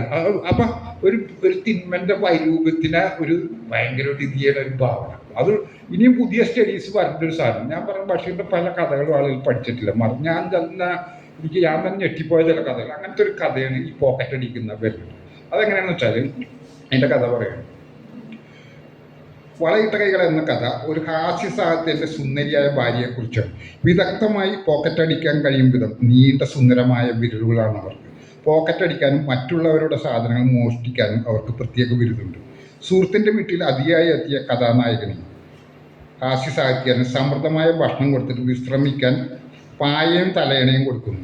അയാളുടെ ഭാര്യയെ ഒന്ന് കാണാൻ കൊതിച്ചിരുന്ന കഥാനായകൻ അവളുടെ വളകിലുക്കം കേൾക്കുകയും ജനലിൽ കൊളുത്തിയ തൻ്റെ പോക്കറ്റിലെ പേഴ്സിലേക്ക് അവളുടെ വിരലുകൾ നീണ്ടു വരുന്നതും അവൾ പോക്കറ്റ് അടിക്കുന്നതും കാണുന്നു. ഈ വിവരം അയാൾ പുറത്ത് പറയുന്നില്ല, ഈ ഹാസ്യസാഹിത്യകാരനോടും പറയുന്നില്ല. തൻ്റെ കൂടെ പണയം വെച്ച് ബസ്സിൽ കയറിയാൽ തിരികെ പോകുന്നു. സ്ഥിരം മോഷ്ടാവായ ഭാര്യ വരുത്തി വെക്കുന്ന നിരന്തര പ്രശ്നങ്ങൾ കൊണ്ട് ഈ ഹാസ്യ എഴുത്തുകാരൻ അവളെ തല്ലുകയും അവൾ വിവാഹമോചനം തേടി ഹാസ്യ സാഹിത്യകാരൻ്റെ ഒരു ആരാധകന് വിവാഹം കഴിക്കുകയും ചെയ്യുന്നു. അങ്ങനെ വിവാഹം കഴിച്ചു പോയി. കാരണം മോഷ്ടിച്ച സാധനങ്ങളൊക്കെ കൊടുക്കും. അത് ഭയങ്കര രസമുണ്ട്. ഒരു ദിവസം പുള്ളി ഒരു പേനയും കുത്തിയൊരു എസ്ഐനെ കാണാൻ ചെന്നു. അപ്പോൾ എസ്ഐ പറഞ്ഞു, ഈ പേന എവിടെ നിന്നാണ് കിട്ടിയെന്ന് ചോദിച്ചു. അപ്പോൾ പുള്ളിക്കാരൻ പറഞ്ഞു, അത് ഇല്ല അതെൻ്റെയാണ്. അല്ല അത് പേനൊന്നും എടുക്ക് എന്ന് പറഞ്ഞിട്ട് അതിൻ്റെ ടോപ്പ് ഇതെൻ്റെ പേരല്ലേ എന്ന് ചോദിച്ചു. അതോടുകൂടിയാണ് ഇവിടെ കൊടുത്തതാണ് പോക്കറ്റ് അടിച്ചിട്ട്. എന്തൊരു ലാസ്റ്റ് ഇതിനെ ചെന്ന് ഇവർ തമ്മിൽ അടിയായി. എസ് ഐ ഒന്നും ചെയ്തില്ല. എസ് ഐക്ക് ഇവരും അറിയാം കേസൊന്നും എടുത്തിട്ട് ഇയാളെ അടുത്ത സ്നേഹിതല്ല. അങ്ങനെ ഭയങ്കര വിറ്റനാക്കഥ എന്നിട്ട് അവസാനം വരെ. കാരണം വെച്ചാൽ പെണ്ണുങ്ങളെ കളിയാക്കലുണ്ട്, ഇതുണ്ട്. ഇവിടെ ലാസ്റ്റ് ഒരു ദിവസം പുള്ളിക്കാരനും ബഷീർ അടക്കാം. പിന്നീട് ഒരിക്കൽ ഈ കഥാനായകൻ ആ സ്ത്രീയെ സന്ദർശിക്കുകയും അവളെ പല തന്ത്രങ്ങൾ പറഞ്ഞ് വശമാക്കിയ ശേഷം കുട്ടിക്കുറ പണമുള്ള അവളുടെ കൈവിരലുകൾ ചുംബിക്കുകയും ചെയ്യുന്നു.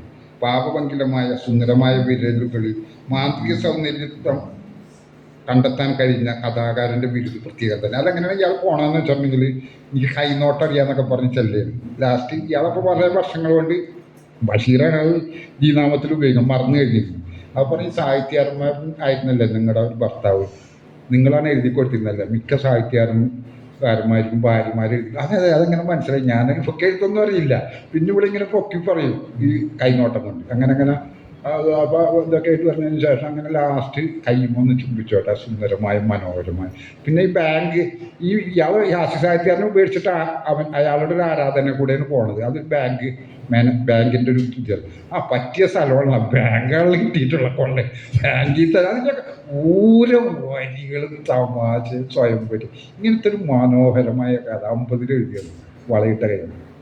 ബഷീർ വാള്യം ഒന്നിലും നോക്കിയാൽ മതി. എന്നിട്ട് ലാസ്റ്റ് ബഷീർ അല്ല ബഷീറല്ല, ഈ കഥാനായകൻ ബഷീർ എന്ന് പറയണില്ല കേട്ടോ, ബഷീർ സ്വന്തം പറയണ എനിക്കൊരാഗ്രഹമുണ്ട്, ആ വിരൽ മനോഹരമായ വിരൽ, എനിക്ക് ഇങ്ങനത്തെ ഒരു വിരലുകളുള്ള ഒരു ഭാര്യനെ കല്യാണം കഴിക്കണം. കാരണം ഇത് നീണ്ട വിരലുകൾ പോക്കറ്റ് അടിക്കാൻ പാകത്തിൽ എനിക്ക് അതൊന്ന് ചുംബിക്കണം. അങ്ങനെ അവർ ചുംബിക്കുമ്പോൾ കുട്ടിക്കൂറൻ്റെ മണമുണ്ട്. പക്ഷെ ബഷീർ പറയും നല്ല സുഗന്ധം. അതെനിക്ക് ജന്മസിദ്ധമായിട്ടുള്ളതാണ് എനിക്ക് കിട്ടിയിട്ടുള്ള കുട്ടിക്കൂറാണത്. അങ്ങനെ അവരിട്ട് കൊന്ന് കളിയാക്കുകയും ചെയ്യും. പക്ഷെ അതല്ല, ഒരു ഈവിളായ കാര്യത്തിൽ സൗന്ദര്യം, നേരത്തെ പറഞ്ഞ പോലെ മൂർക്കം പാമ്പ് കണ്ണാടി നോക്കണ ഒരു സൗന്ദര്യം കണ്ടെത്തുന്ന പോലെ ഈ ഇതേപോലെയുള്ള പോക്കറ്റ് അടിക്കുന്ന വിരലുകളിൽ സൗന്ദര്യം കണ്ടെത്താൻ ഒരു സൂഫിക്ക് മാത്രമേ സാധിക്കുള്ളൂ, നമുക്ക് പറ്റില്ല. വൈരൂപ്യത്തിൽ സൗന്ദര്യം കണ്ട അതൊക്കെ ലോകസാഹിത്യത്തിൽ തന്നെ പഠിക്കേണ്ട ഒരു വിഷയമാണ്. കാരണം വൈരൂപ്യത്തിലെ ഒരു സൗന്ദര്യം, ഈവിൾസിലൊരു ഈസ്തെറ്റിക്സ് എങ്ങനെ ആരോപിക്കാൻ കഴിയുന്നു എന്നുള്ള ലോകസാഹിത്യത്തിൽ ഒരു അപൂർവമാണ്. ലോകസാഹിത്യത്തിൽ, ഭാരതീയ സാഹിത്യത്തിലല്ല പറഞ്ഞാൽ നമ്മുടെ തുച്ഛമായ വിവരം കൊണ്ട്. കാരണം അതാണ് ഈ പോക്കറ്റടി, മൂർക്കം പാമ്പ്, ഇതിലൊക്കെ തന്നെ ഒരു ഭയങ്കരമായിട്ടുള്ള ഒരു എന്താണ് പറയണ, ഈ ഒരു ഈസ്തെറ്റിക്സിൻ്റെ വേറൊരു ഡയമെൻഷൻ പോയിക്കൊണ്ടിരുന്നു. അതാണ് നമ്മൾ ഈ ഉന്മാദത്തിൻ്റെ കാര്യങ്ങളൊക്കെ പറയുന്നത്. അതിരുകളില്ലാത്ത ഭ്രാന്തഭാവനകളാണ് മന്നാൻ്റെ ശങ്ക നോട്ടിട്ട് ഭ്രാന്തിൻ്റെ ഭീകര കഥ. ഭ്രാന്തിന് സർഗാത്മാവാൻ പറ്റും എന്നുള്ള തെളിയിക്കുന്ന മോഡലാണ് ഭ്രാന്തൻ്റെ എഴുതിയിട്ടുള്ള സാധനം മന്നാൻ്റെ ശങ്ക നോട്ടിട്ടത്. ശുദ്ധമായ ഭ്രാന്ത് ഉന്നതമായ സർഗാത്മകതയെത്തിയിരുന്ന വിസ്മയമാണ് ഈ രണ്ട് കഥകളിലും സംഭവിക്കുന്നത്. മതവർഗീയ ശക്തികളെ കണക്കിന് പരിഹസിക്കുന്ന ആദ്യ കഥ കുടുകൂടെ ചിരിപ്പിച്ചുകൊണ്ടേ വായിക്കാനാവും. അയൽപക്കത്തെ മത്തായി മാപ്പിള റൊട്ടിക്കപ്പ പറിക്കുമ്പോൾ അതിലൊരു ഭാഗം ചക്കാത്തിന് കിട്ടാനായി ബഷീർ നിന്നെപ്പോലെ നിന്റെ അയൽക്കാരനെയും സ്നേഹിക്കുക എന്ന യേശുവാക്യം ഉരുവിടാനൊരുങ്ങുന്നു. മത്തായി മാപ്പിള ഇത് മുമ്പേ കണ്ടറിഞ്ഞെന്ന പോലെ 12 റാത്തൽ റൊട്ടിക്കപ്പ ബഷീറിന് നൽകുന്നു.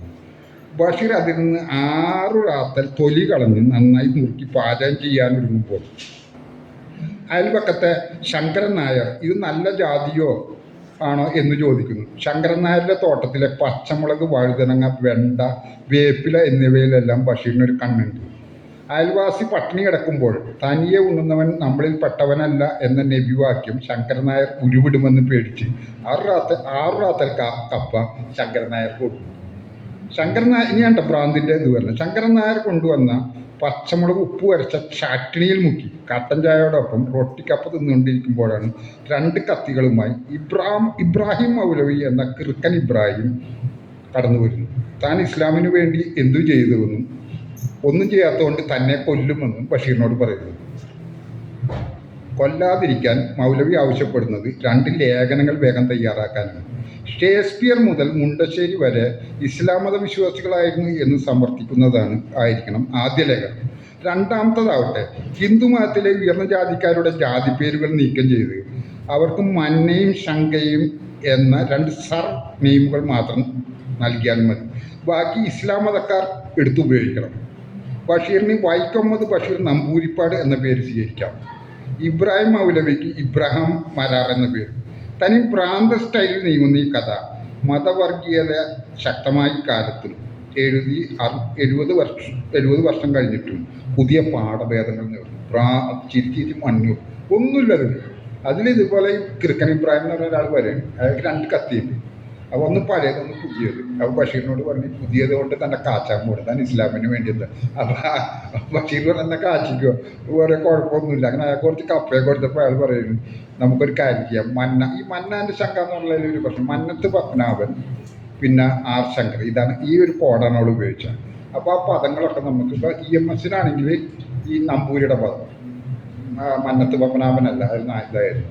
അങ്ങനെ കൊടുത്ത് ഈ മറ്റ് ജാതി പേരുകളൊക്കെ മുസ്ലിം സമുദായം ഏറ്റെടുക്കുക, എന്നാലും നമുക്ക് പറ്റൂല. ബഷീർ എന്തായാലും എനിക്ക് പറ്റിയ പേര് വൈക്കമ്മദ് ബഷീർ നമ്പൂരിപ്പാട് നാക്കാം എന്ന് പറയുന്നത്. ഞാൻ ഇബ്രാഹിം മാരാർ, ഭ്രാന്തിൻ്റെ ഒരു ഭയം. പിന്നെ അതേപോലെ തന്നെയാണ് നോട്ടിരട്ടിപ്പ് എന്ന് പറഞ്ഞൊരു കഥയിലും ഇരുമ്പുന്നത് ഉന്മാത്ത മാന്ത്രിക പാവങ്ങളുടെ പട്ടിണി മാറ്റാൻ നോട്ടിരപ്പും യന്ത്രവുമായി വരുന്ന 900 വയസ്സുള്ള കുമാരഗുരു ബഷീറിൻ്റെ നാട്ടിലെത്തുന്നു. അതിൻ്റെ ഒരു ആൾ കടന്നു വരികയാണ്. അപ്പോൾ അയാൾ 900 വയസ്സാണ്, ഹിമാലയസിൻ്റെ. അയാൾ പറഞ്ഞ എൻ്റെ ഒരു യന്ത്രമുണ്ട്, പാവങ്ങളെ രക്ഷപ്പെടുത്തലാണ് എൻ്റെ ഇത്.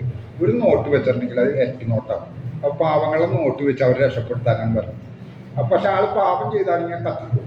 അപ്പോൾ ബഷീർ പറയും ചായ കൊടുത്ത് ഒരു സിഗരറ്റൊക്കെ 2 പേർക്ക് നമുക്കൊരു കാര്യം ചെയ്യാം, ബാങ്കിൽ പോവാം, അവിടെ 1000 കുറച്ച് അക്കൗണ്ടുള്ളവരുടെ നോട്ട് നമുക്ക് അട്ടിപ്പിച്ച് കൊടുക്കുക. അപ്പോൾ അവർ രക്ഷപ്പെട്ടു വരാം. അതിന് ബാങ്കിലേക്ക് 2 പേരും കൂടെ കൊണ്ട് ബഷീർ 10 വരുമ്പോഴത്തേക്കും ബാങ്ക് ഓഫീസിൽ പോലീസിനെ വിളിക്കും. കാരണം നോട്ട് എടുത്തിപ്പാണ്. അങ്ങനെ ഇയാൾ ലോക്കപ്പിലാണ്.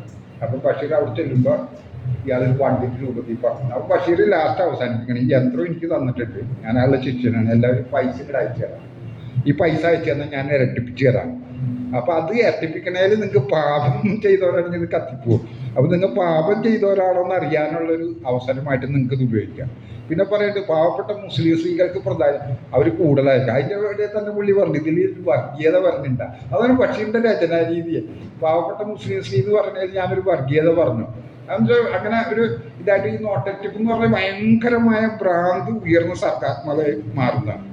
അത് പിന്നെ നീല വെളിച്ചം, നിലാവ് കാണുമ്പോൾ എന്നീ കഥകൾ പ്രേതഭാവന കൊണ്ട് സുന്ദരമാണ്.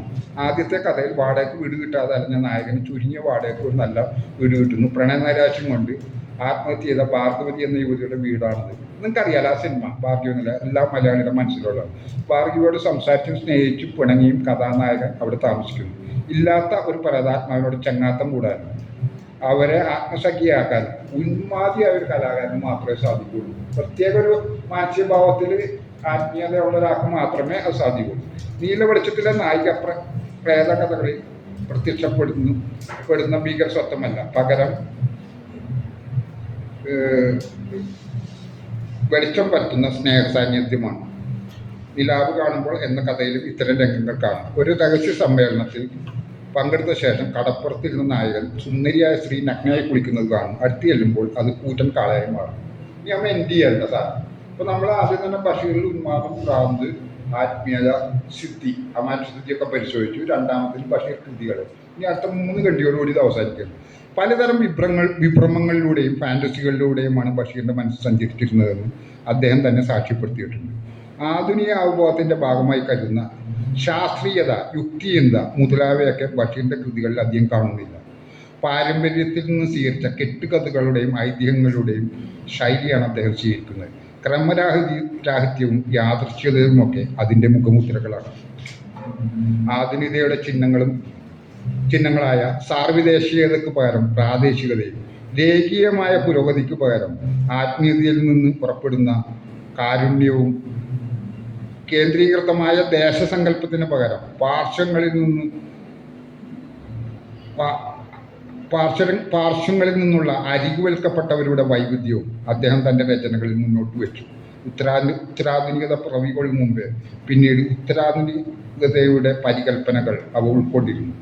എന്നാൽ മുമ്പ് സൂചിപ്പിച്ചതുപോലെ ഉന്മാദമായി ബന്ധപ്പെട്ടു വരുന്ന സൗന്ദര്യാനുഭൂതികളുടെയും ചിലപ്പോഴൊക്കെ ഭ്രാന്തിലേക്ക് തെന്നിപ്പോകുന്ന പ്രതിഭയുടെയും മിസ്റ്റിക് ഭാവങ്ങൾ കൊണ്ട് അത്ഭുതങ്ങൾ സംഭവിപ്പിച്ച സിദ്ധൻ്റെയും പലതരം റോളുകൾ ബഷീറിൽ കാണാം. കെട്ടഴിക്കാനാകാത്ത ഒരു അത്ഭുതമായി ബഷീർ എന്ന പ്രതിഭയും അദ്ദേഹത്തിൻ്റെ രചനകളും ഇപ്പോഴും നിലനിൽക്കുന്നു. എന്ത് ചെയ്യണം? കെട്ടഴിക്കാനാകാത്ത ഒരു അത്ഭുതമായി ബഷീർ എന്ന പ്രതിഭയും അദ്ദേഹത്തിൻ്റെ രചനകളും ഇപ്പോഴും നിലനിൽക്കുന്നു. കാലാന്ത്യം വരെ അതങ്ങനെ തുടരുക തന്നെ ചെയ്യുമെന്ന്, കാലാന്ത്യം വരെ അതങ്ങനെ തന്നെ ആയിരിക്കുകയും ചെയ്യും. കാലാന്ത്യം വരെ അതങ്ങനെ തന്നെ ആയിരിക്കുകയും ചെയ്യും.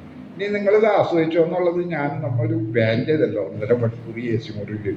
അപ്പോൾ നിങ്ങളിത് എന്നുള്ളതിൻ്റെ ഒരു ഫീഡ്ബാക്ക് എനിക്ക് നിങ്ങളുടെ ചില ചോദ്യങ്ങളും എനിക്കൊരു ഫേസായിട്ട് ഈ ഒരു ചെറിയ ഡിസ്കഷൻ വളരെ സങ്കീർണമായൊരു വിഷയത്തിലാണ്. സാധാരണ ഒരു പാട്ട് പാടിയാൽ ഇത്രയും പ്രശ്നങ്ങളൊന്നും ഉണ്ടാവില്ല. ഗാനമേളൊക്കെ ഇങ്ങനെ ആസ്വദിച്ചിരിക്കും. നമ്മൾ ചിലപ്പോൾ കേരളമായൊരു വിഷയത്തിൽ കൂടെ കടന്നുപോയി. അപ്പോൾ അതുകൊണ്ട് കൂടുതൽ ക്ഷമയും കൂടുതൽ ഇതൊക്കെ നിങ്ങൾക്ക് മൈൻഡ് സ്ട്രെയിൻ അത് സംഭവിച്ചിട്ടുണ്ടാവും. എന്നാലും നിങ്ങൾ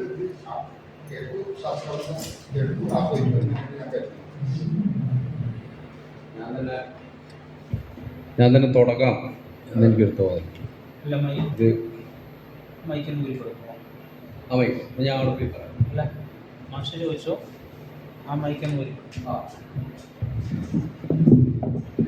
തീർച്ചയായിട്ടും എനിക്ക് ഇത് വളരെ പ്രിയപ്പെട്ടു. അതോടൊപ്പം തന്നെ ആഴത്തിലുള്ള ഒരു ഗവേഷണ പ്രവർത്തനത്തിൻ്റെ ഒരു പൂർത്തീകരണം പോലെയാണ് എനിക്ക് തോന്നിയത്.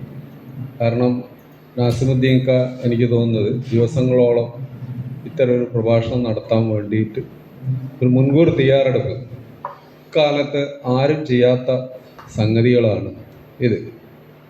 അതിൻ്റെ ഒരു ഫലപ്രാപ്തി അദ്ദേഹത്തിൻ്റെ ഈ ഭാഷണത്തിൽ തീർച്ചയായിട്ടുണ്ട്. തികച്ചും ആഴത്തിലുള്ള വായന എന്നുള്ളത് പുതിയൊരു കാലത്ത് അസാധ്യമാണ്. കാരണം പുതിയ കാലം എന്ന് പറയുന്നത് അറ്റൻഷൻ ഡിസോർഡറിൻ്റെ ഒരു കാലമാണ്.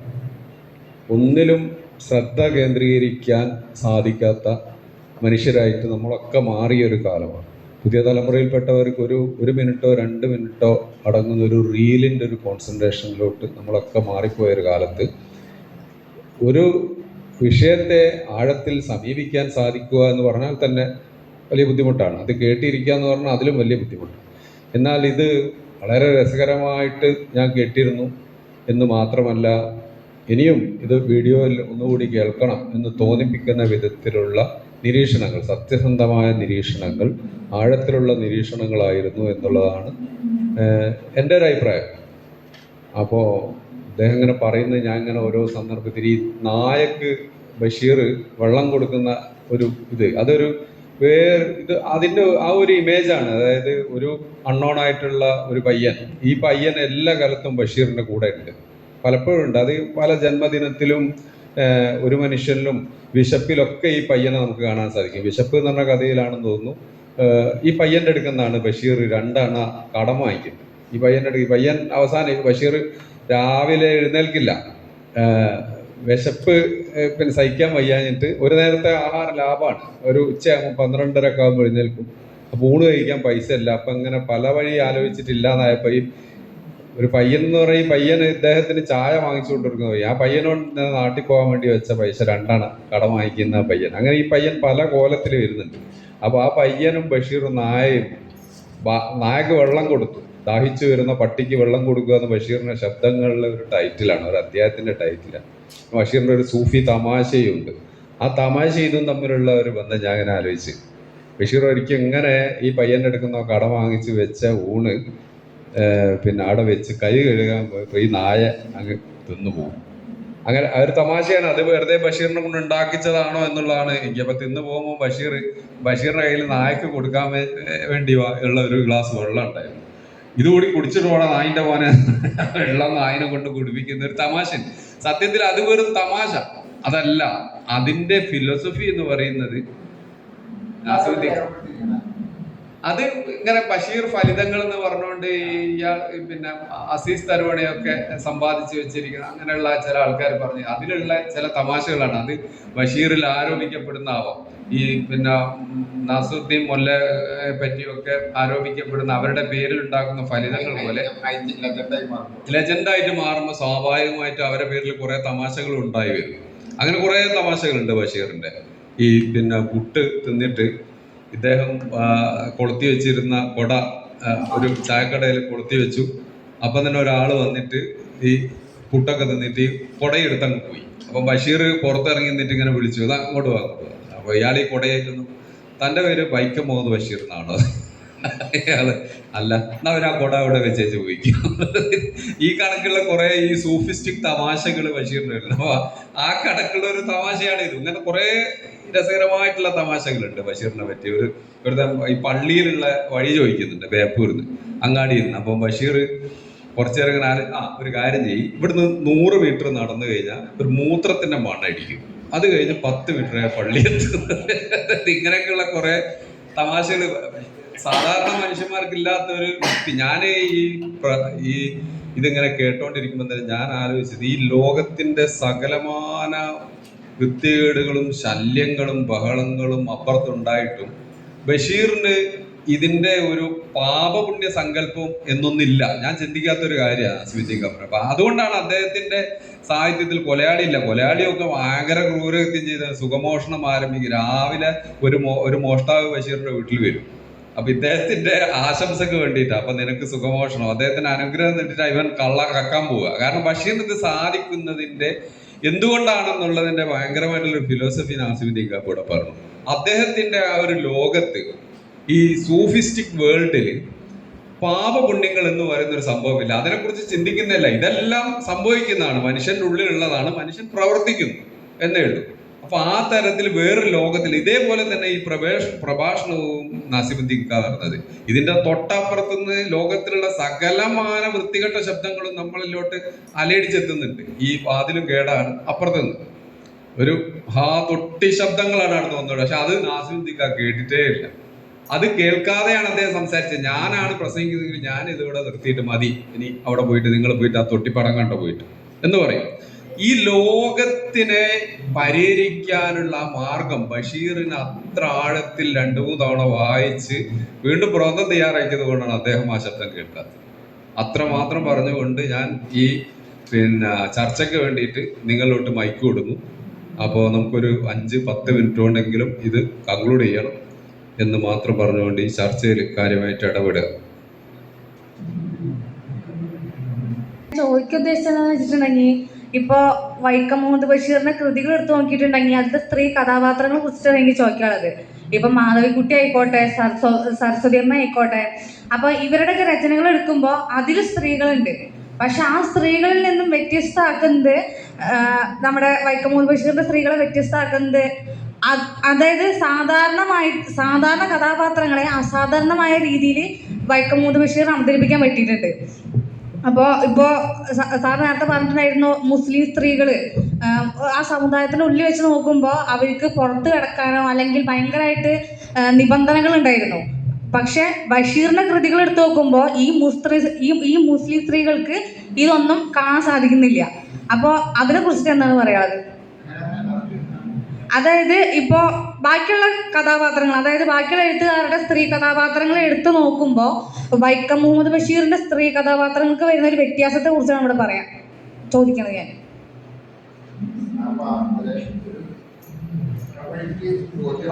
ലളിതമായിട്ട് പറയട്ടെ. എന്നിട്ടാണ് ഇത് സങ്കീർണം. ഞാൻ മനസ്സിലാക്കിയത് ഇപ്പോൾ മാധവിക്കുട്ടിയായാലും മറ്റ് കമലാസുരൊക്കെ കൃതികൾ എന്ന് പറഞ്ഞാൽ സ്ത്രീ സ്വാതന്ത്ര്യ ഇതാണ്. അപ്പം ഞാൻ പറഞ്ഞത് മുസ്ലിംസുകളെ പറ്റിയുള്ള ഒരു സ്റ്റീരിയോ ടൈപ്പ് സാധനം ബഷീറിന്റെ കൃതിയിലില്ല. മുസ്ലിംസുകാർക്ക് കുറേ കൂടെ നിർവാഹകത്വം, തൻ്റെ ഇടവും സ്വാതന്ത്ര്യമൊക്കെ ഉണ്ടെന്നുള്ളതാണ് പറഞ്ഞത്. പക്ഷെ അപ്പോൾ പുള്ളിക്കാരന് ചോദിക്കണമെന്ന് വെച്ചാൽ അവരങ്ങനെയാണോ, അവർ വീടിന് പുറത്തേക്ക് പോകുന്നുണ്ടോ, അവരങ്ങനെയാണോ, അപ്പോൾ അത് ശരിയാണോ എന്നാണ് ഞാൻ അവർ ചോദിക്കുന്നത്. അപ്പോൾ അത് ഒരു വിഷയം ഇതൊക്കെ എഴുതുന്ന കാലഘട്ടങ്ങളൊക്കെ ആയിട്ട് ബന്ധപ്പെട്ടിട്ടുള്ള ഒരു ഇത് കൂടെയാണ്. ഒന്നാമത് ഇപ്പോൾ ഏത് വിഷയം, ഇപ്പം ഒരു കൃതിയുടെ അല്ലെങ്കിൽ വലിയൊരു സാഹിത്യകാരനെ പറ്റി പറയുമ്പോൾ ഇപ്പോഴത്തെ അതിപ്പോൾ ഒരു ഇതുകൊണ്ടൊന്നും പറഞ്ഞല്ല, വേറെ പരാമർശവും. കാരണം കൂടുതൽ ഈ സ്ത്രീ വായനകളാണ് ഏറ്റവും പ്രധാനമായിട്ട് വരുന്നത്, സ്ത്രീനെ ഉള്ള പറ്റിയുള്ള. പക്ഷെ നമ്മൾ വിശദമായിട്ട് നമ്മൾ നോക്കുമ്പോൾ ഇപ്പോൾ പാത്തുമ്മക്കൊരു ധൈര്യം ബഷീറിനെ പോലും കീഴടക്കുന്നൊരു ഇതുണ്ട്. പിന്നെ അതേപോലെ പൗരോഹിത്യ, ഇപ്പം മറ്റേ ഈ കൃതിയിൽ മറ്റേ എൻ്റെ ഉപ്പാക്ക ആറിനെ അതില്ല, ആ കുട്ടി മാത്രമാണ് ഇതിലൊക്കെ ഒതുങ്ങി പോകുന്നത്. ബാക്കിയുള്ള ആളുകളൊക്കെ തന്നെ ഏകദേശം കേരളത്തിലെ പൊതുസമൂഹത്തിലെ സ്ത്രീകളോടോ അതിനോടോ അത് പറയാൻ പറ്റില്ല. കേരളത്തിലെ സ്ത്രീ സമൂഹം എന്ന് പറഞ്ഞാൽ പാരതന്ത്രം തന്നെയാണ്, ഇപ്പോഴും പാരതന്ത്രം തന്നെ. ഭയങ്കര ഗ്രാഹ്യത്തിൻ്റെ ഉള്ളിൽ ഒരു സംസ്കരിക്കപ്പെട്ട രീതിയിൽ വസ്തുവൽക്കരിക്കപ്പെട്ട ഒരു ഇതുള്ളതാണ് കേരള സൊസൈറ്റി. സ്ത്രീക്ക് വളരെ ഇതാണ്. എല്ലാ ജാതികളും സവർണരായാലും ഇതൊക്കെ ആണെങ്കിലും അത് വളരെ ഇതായിരുന്നു. മുസ്ലിം സമുദായത്തിന് കുറേ കൂടി ഇതായിട്ട് പറഞ്ഞതെന്ന് പറഞ്ഞാൽ അവർ ഈ പൗരോഹിത്യത്തിൻ്റെ ഭാഗമായിട്ട് പുരുഷൻ്റെ കീഴിൽ ഇത് ഒട്ടു നിർവാഹിത്വമോ പേരോ, നമ്മൾ ഒരു സുഹ്റ എന്നുള്ള പേരും റംല എന്നുള്ള പേരും മാറിയാൽ വ്യത്യാസം ഉണ്ടാവും. റംലാക്കും സുഹ്റാന്ന് തരത്തില്ല, അത്രക്ക് വസ്തുവൽക്കരിക്കപ്പെട്ടു.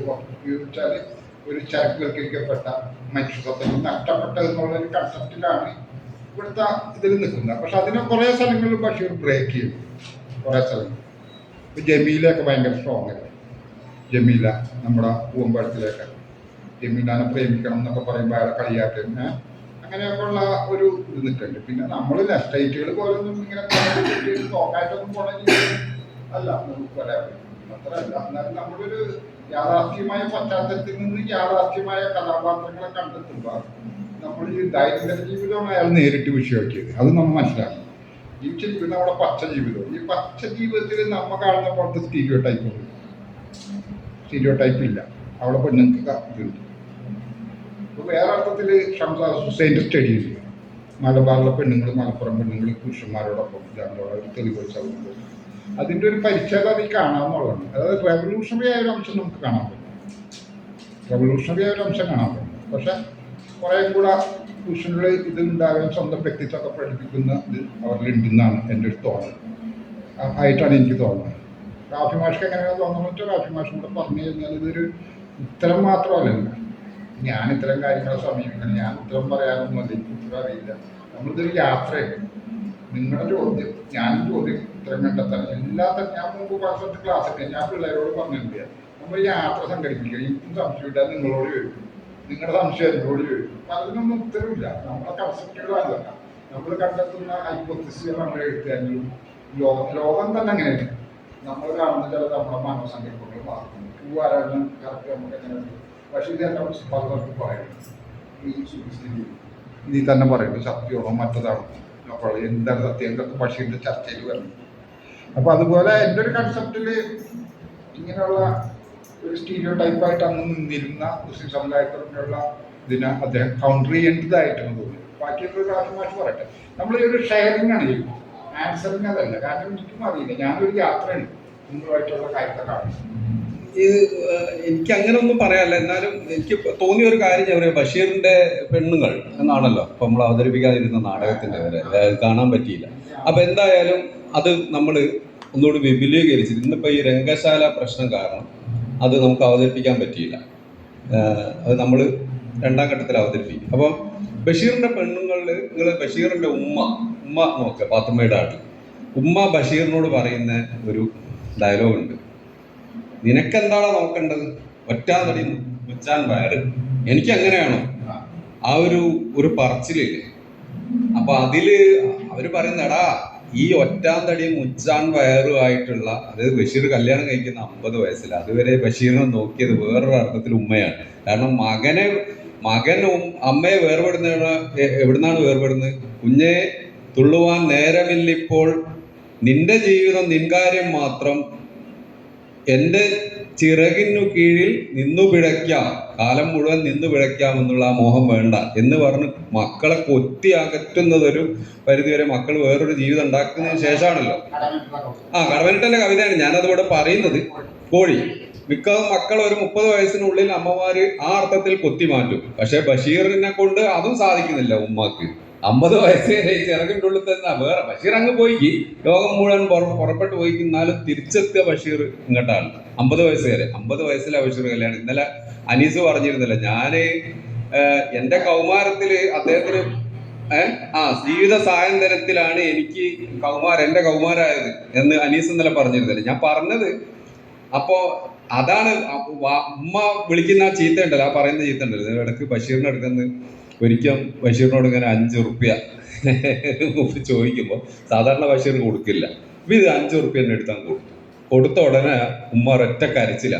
അപ്പൊ എന്ത് 5 റുപ്യ കൊടുത്തിട്ട് ഇത്രയും കരയുന്നത്? അല്ല, നിന്നോട് എനിക്ക് 10 റുപ്യ ചോദിക്കാൻ തോന്നിയില്ലല്ലോ മോനെ കരച്ച്. ഇത് ഈ സോഫിസ്റ്റിക് തമാശയാണ് ഇത് പറയുന്നത്. പക്ഷെ ബഷീറിന്റെ പെണ്ണുങ്ങൾക്ക് ഞാൻ കണ്ട, നിങ്ങളിപ്പം നാസിമുദ്ദീൻ നേരത്തെ പറഞ്ഞല്ലേ ഈ സ്ത്രീകളിൽ കൊലപാതകികളും, അത് പക്ഷേ ഇപ്പൊ നാരായണി ഒരു കൊലപാതകിയാണ്. പക്ഷെ അത് നാരായണി ലോകം കണ്ടുപിടിച്ച ഏറ്റവും വലിയ കാമുകിയാണ് നാരായണി. ഏറ്റവും മലയാള സാഹിത്യം, മലയാള സിനിമയായാലും സാഹിത്യമായാലും അങ്ങനെ ഒരു നായികയെ കണ്ടിട്ടില്ല. അതേപോലെ സുബൈദ ഇതേപോലെ മോഷണം ചെയ്യുന്നു. പിന്നെ സുബൈദ സ്വന്തം വാപ്പാനെ തന്നെ പറ്റിക്കുന്നു. വാപ്പാന്റെ ഹോട്ടലിലാണ് സൈനബ വാപ്പനെ തന്നെ പറ്റിക്കുന്നുണ്ട്.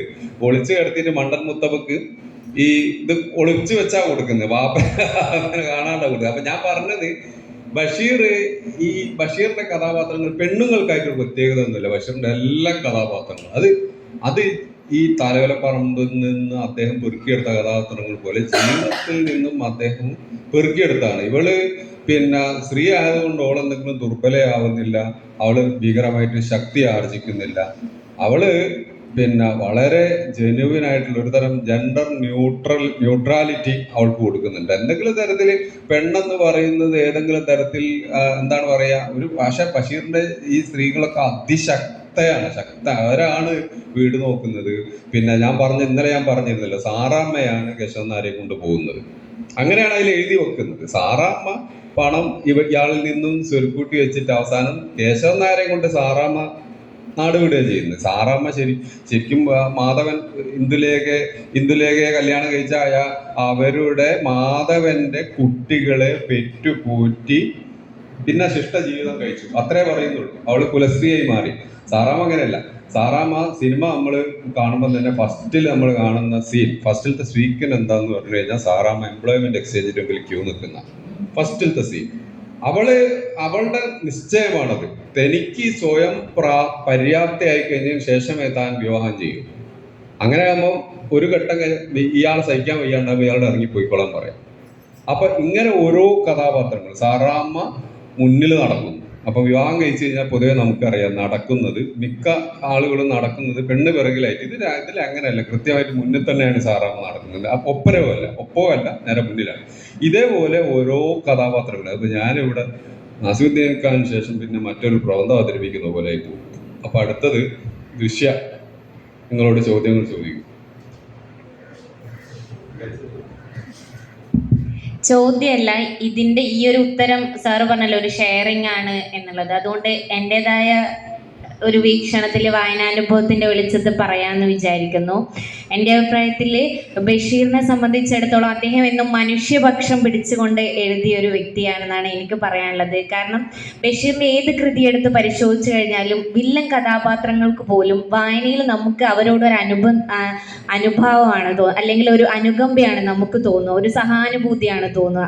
ഇവിടെ മതിലുകളിലെ നാരായണിയൊക്കെ നമ്മൾ ജയിലിൽ നിന്നാണ് ഇതൊക്കെ നടക്കുന്നത്. അവരൊരു കുറ്റം ചെയ്തിട്ട് ജയിൽ ശിക്ഷ അനുഭവിക്കുകയാണ് ചെയ്യുന്നത്. പക്ഷേ അവിടെ നമ്മൾ ഒരിക്കലും അഡ്രസ്സ് ചെയ്യുന്നത് നാരായണിയുടെ കുറ്റമോ അല്ലെങ്കിൽ ഒന്നുമല്ല. അവിടെ എന്താണ്, പരിശുദ്ധ പ്രണയത്തിൻ്റെ അല്ലെങ്കിൽ അനശ്വര പ്രണയത്തിൻ്റെ പ്രതീകമായിട്ടാണ് നാരായണീനെയും ഒക്കെ നമുക്ക് കാണാൻ കഴിയുന്നത്. പിന്നെ പ്രേമലേഖനത്തിലേക്ക് വരുമ്പോൾ അവിടെ അവർ രണ്ടുപേരും തമ്മിലുള്ള സംഭാഷണം, ഭാവിയെ പറ്റി ചിന്തിക്കുന്ന സമയത്തുള്ള സംഭാഷണത്തിലേക്ക് പറയുമ്പോൾ അവിടെ പറയുന്നുണ്ട് ചായ വേണോ അല്ലെങ്കിൽ കാപ്പി വേണോ. അപ്പോൾ ഇവർ പറയുന്നുണ്ട് ഇനി 2 ചായ അല്ലെ 2 കാപ്പി എന്നൊക്കെ പറയുമ്പോൾ പിന്നീട് അതിന് ശേഷം വരുന്നത് എന്താണ്, ഒരു ചായയും ഒരു കാപ്പി എന്നാണ്. അത് പ്രത്യക്ഷത്തിൽ വായനക്കാർക്ക് എന്താണ് തോന്നുക, അതൊരു ചായയും ഒരു കാപ്പിയും അല്ല.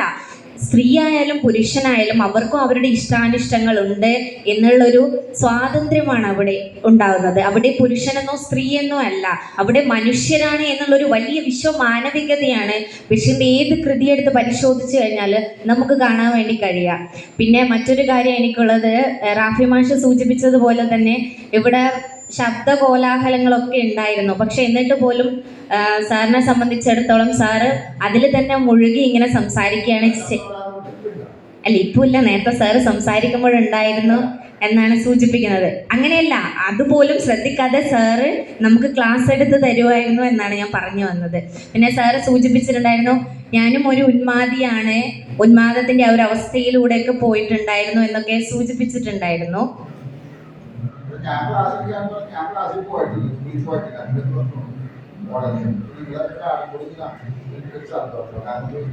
ഭയങ്കര ദരിദ്രനായ പണക്കാലത്ത് കാണുന്ന പോലെ ഒരു ക്യാമ്പസിൽ പോയി ക്ലാസ് കാണുന്നുണ്ടാവും. അല്ല, സാറിന്റെ ഈ ഒരു സംസാരം കേട്ടതുകൊണ്ട് തന്നെ പറയാണ്, സാറ് വളരെ ആപ്റ്റാണ് ഈ ഒരു വിഷയത്തിൽ ബഷീറിനെ പറ്റിയിട്ട്, ബഷീറിന്റെ ഒരു മാനവിക മുഖത്തെയൊക്കെ അവതരിപ്പിക്കാൻ. ബഷീറിനോളം തന്നെ സാറിൻ്റെ ഒരു അപ്പിയറൻസ് പോലും എനിക്ക് ബഷീറിൻ്റെ ഒരു ഇതായിട്ടൊക്കെ തോന്നുന്നുണ്ട്. ആ നെറ്റിയും കണ്ണടയൊക്കെ വെച്ചിട്ട് ഇത് കാണുമ്പോൾ വളരെ നന്നായിട്ടുണ്ടായിരുന്നു. നമുക്കറിയാത്ത ഒരുപാട് കാര്യങ്ങൾ സാറിൽ നിന്നും കേൾക്കാൻ പറ്റി. കാരണം ബഷീറിനെ നമുക്ക് ഒരിക്കലും പറയാൻ കഴിയില്ല. മാഷ് സൂചിപ്പിച്ചിട്ടുണ്ടായിരുന്നു ബഷീർ എന്ന് പറയുന്നത്, അല്ലെ ഒരു എഴുത്തുകാരൻ എന്ന് പറയുന്നത് ഒരു നദി പോലെയാണ്. നിരന്തരം ഇങ്ങനെ അനാദിയായ നദി എന്താണ്, ഒഴുകിക്കൊണ്ടിരിക്കുകയാണ് ചെയ്യുക. അത് നിശ്ചലമാകുന്നില്ല, ഇങ്ങനെ ചലിച്ചുകൊണ്ട് ചലനാത്മകമായിട്ടിരിക്കുകയാണ്. ഇതിൻ്റെ ഒരു മറ്റൊരു വശം പോലെ ഷെരീഫ് സാറ് പറഞ്ഞിട്ടുണ്ടായിരുന്നു ബഷീർ ഒരു ജലമാണ് എന്ന്, അല്ലേ, സൂചിപ്പിച്ചിട്ടുണ്ടായിരുന്നു. അതുകൊണ്ടാണ് നമുക്ക് ബഷീറിനെ ഒരിക്കലും ജലമാണ് എന്ന് പറഞ്ഞിട്ടുണ്ടായിരുന്നു. കാരണം ബഷീറിനെ സംബന്ധിച്ചിടത്തോളം നമ്മൾ ദിനം പ്രതി ബഷീറിനെ പറ്റി ചിന്തിക്കുകയും ഒക്കെ ചെയ്യുന്നത് കൊണ്ടാണ് ഇവിടെ ഒരു ബഷീർ ദിനങ്ങൾ എന്ന ഈ ഒരു ആഴ്ച നീളത്തിൽ നമ്മൾ ബഷീറിന്റെ കൃതികളെ പറ്റി നിരന്തരം സംവദിച്ചു കൊണ്ടേയിരിക്കുകയാണ്. ഏത് എഴുത്തുകാരനെ പറ്റിയിട്ടാണ് ഇങ്ങനെ നിരന്തരം ചർച്ച ചെയ്യുകയും ഒക്കെ ചെയ്യുന്നത്. പ്രേമലേഖനം എന്നൊക്കെ പറയുന്നത് ഒരു വലിയ വിപ്ലവം തന്നെയാണ്, അല്ലേ ഒരർത്ഥ ആദ്യം ബഷീറിന്റെ അതിൽ പറയുന്നുണ്ട് സ്ത്രീകളുടെ തലയിൽ നിലാവെളിച്ചമാണെന്ന് പറയുന്നുണ്ട്. പക്ഷെ വായിക്കുമ്പോൾ നമുക്ക് മനസ്സിലാക്കാൻ കഴിയും കേശവൻ നായരെക്കാട്ടിലും ഔന്നത്യത്തിൽ എത്തുന്നത് ആരാണ്? സാറാമ്മയാണ്. സാറാമ്മയുടെ ഓരോ വാക്ക് പോലും എന്താണുള്ളത്, അവിടെയാണ് ചന്തുമേനോന്റെ ഇന്ദുലേഖയിലേക്കൊക്കെ വരുമ്പോൾ അവളും എന്താണ് സാക്ഷരതയൊക്കെയുള്ള ഇംഗ്ലീഷ് അറിയുന്ന നല്ല ഒരു വിദ്യാസമ്പന്നയായ ഒരു സ്ത്രീയാണ്. പക്ഷെ എന്താണ് പ്രേമലേഖനത്തിലേക്ക് വരുമ്പോൾ അവര് ജോലി വേണമെന്നും തനിക്ക് വേതനം വേണമെന്നുമാണ് പറയുന്നത്. മാത്രമല്ല മനുഷ്യ കുഞ്ഞാണ് ജനിക്കുന്നത്, ജാതി മതവും ഒന്നുമില്ലാത്ത ഒരു ആകാശമിട്ടായി എന്ന് പറയുന്ന ഒരു മനുഷ്യ കുഞ്ഞിനെയാണ് ബഷീർ നമുക്ക് നൽകുന്നത്. അതിലൂടെ ബഷീർ നൽകുന്ന ഒരു വലിയ വിശ്വമാനവികതയാണ്. അതിലൂടെ നമുക്ക് ഏത് കൃതിയുടെ അതേപോലെ തന്നെ ശബ്ദങ്ങളായിക്കോട്ടെ, ശബ്ദങ്ങളിലെ ആയാലും അതിലെ ടൈഗർ എന്നതിലായാലും എല്ലാത്തിലും എന്താണുള്ളത്, ബഷീർ ചർച്ച ചെയ്യാത്ത വിഷയങ്ങളില്ലെന്ന് തന്നെ നമുക്ക് പറയാൻ വേണ്ടി പറ്റും. ബഷീറിനെ പറ്റി പറയുമ്പോൾ അതിൻ്റെ കൃതികളെ പറ്റി പറയുമ്പോൾ ഒരുപാട് കാര്യങ്ങൾ പറയാണ്ട് ഞാൻ ദീർഘിപ്പിക്കുന്നില്ല. സാറിനെ കേൾക്കാൻ കഴിഞ്ഞതിൽ ഒരുപാട് സന്തോഷം.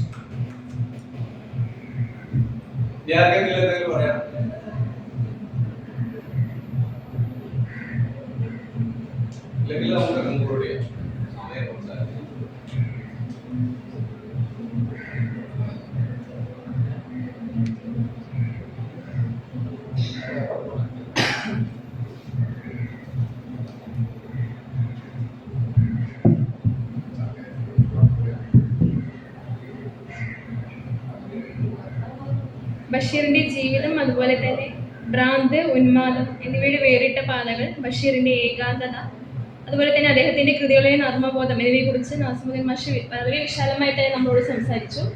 അടുത്തതായി ചടങ്ങിന് ഔപചാരികമായി നന്ദി അറിയിക്കുന്നതിനായി സാഹിത്യ പഠനം ഗവേഷകനായ ശിവദത്തൻ കെ സ്വാഗതം ചെയ്തു.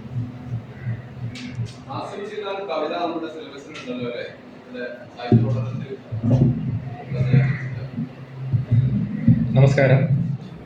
നമ്മുടെ ബഷീർ ദിനങ്ങൾ എന്ന ഈ ഒരു പരിപാടിയുടെ ഏറ്റവും ധന്യമായൊരു മുഹൂർത്തമായിരുന്നു ഇപ്പൊ കഴിഞ്ഞതെന്ന് തോന്നുന്നു. കാരണം വളരെ മനോഹരമായ രീതിയിൽ വളരെ അക്കാദമിക് ആംബിയൻസിൽ ഒരു ക്ലാസ് നമുക്ക് കേൾക്കാൻ കഴിഞ്ഞിട്ടുണ്ടായിരുന്നു.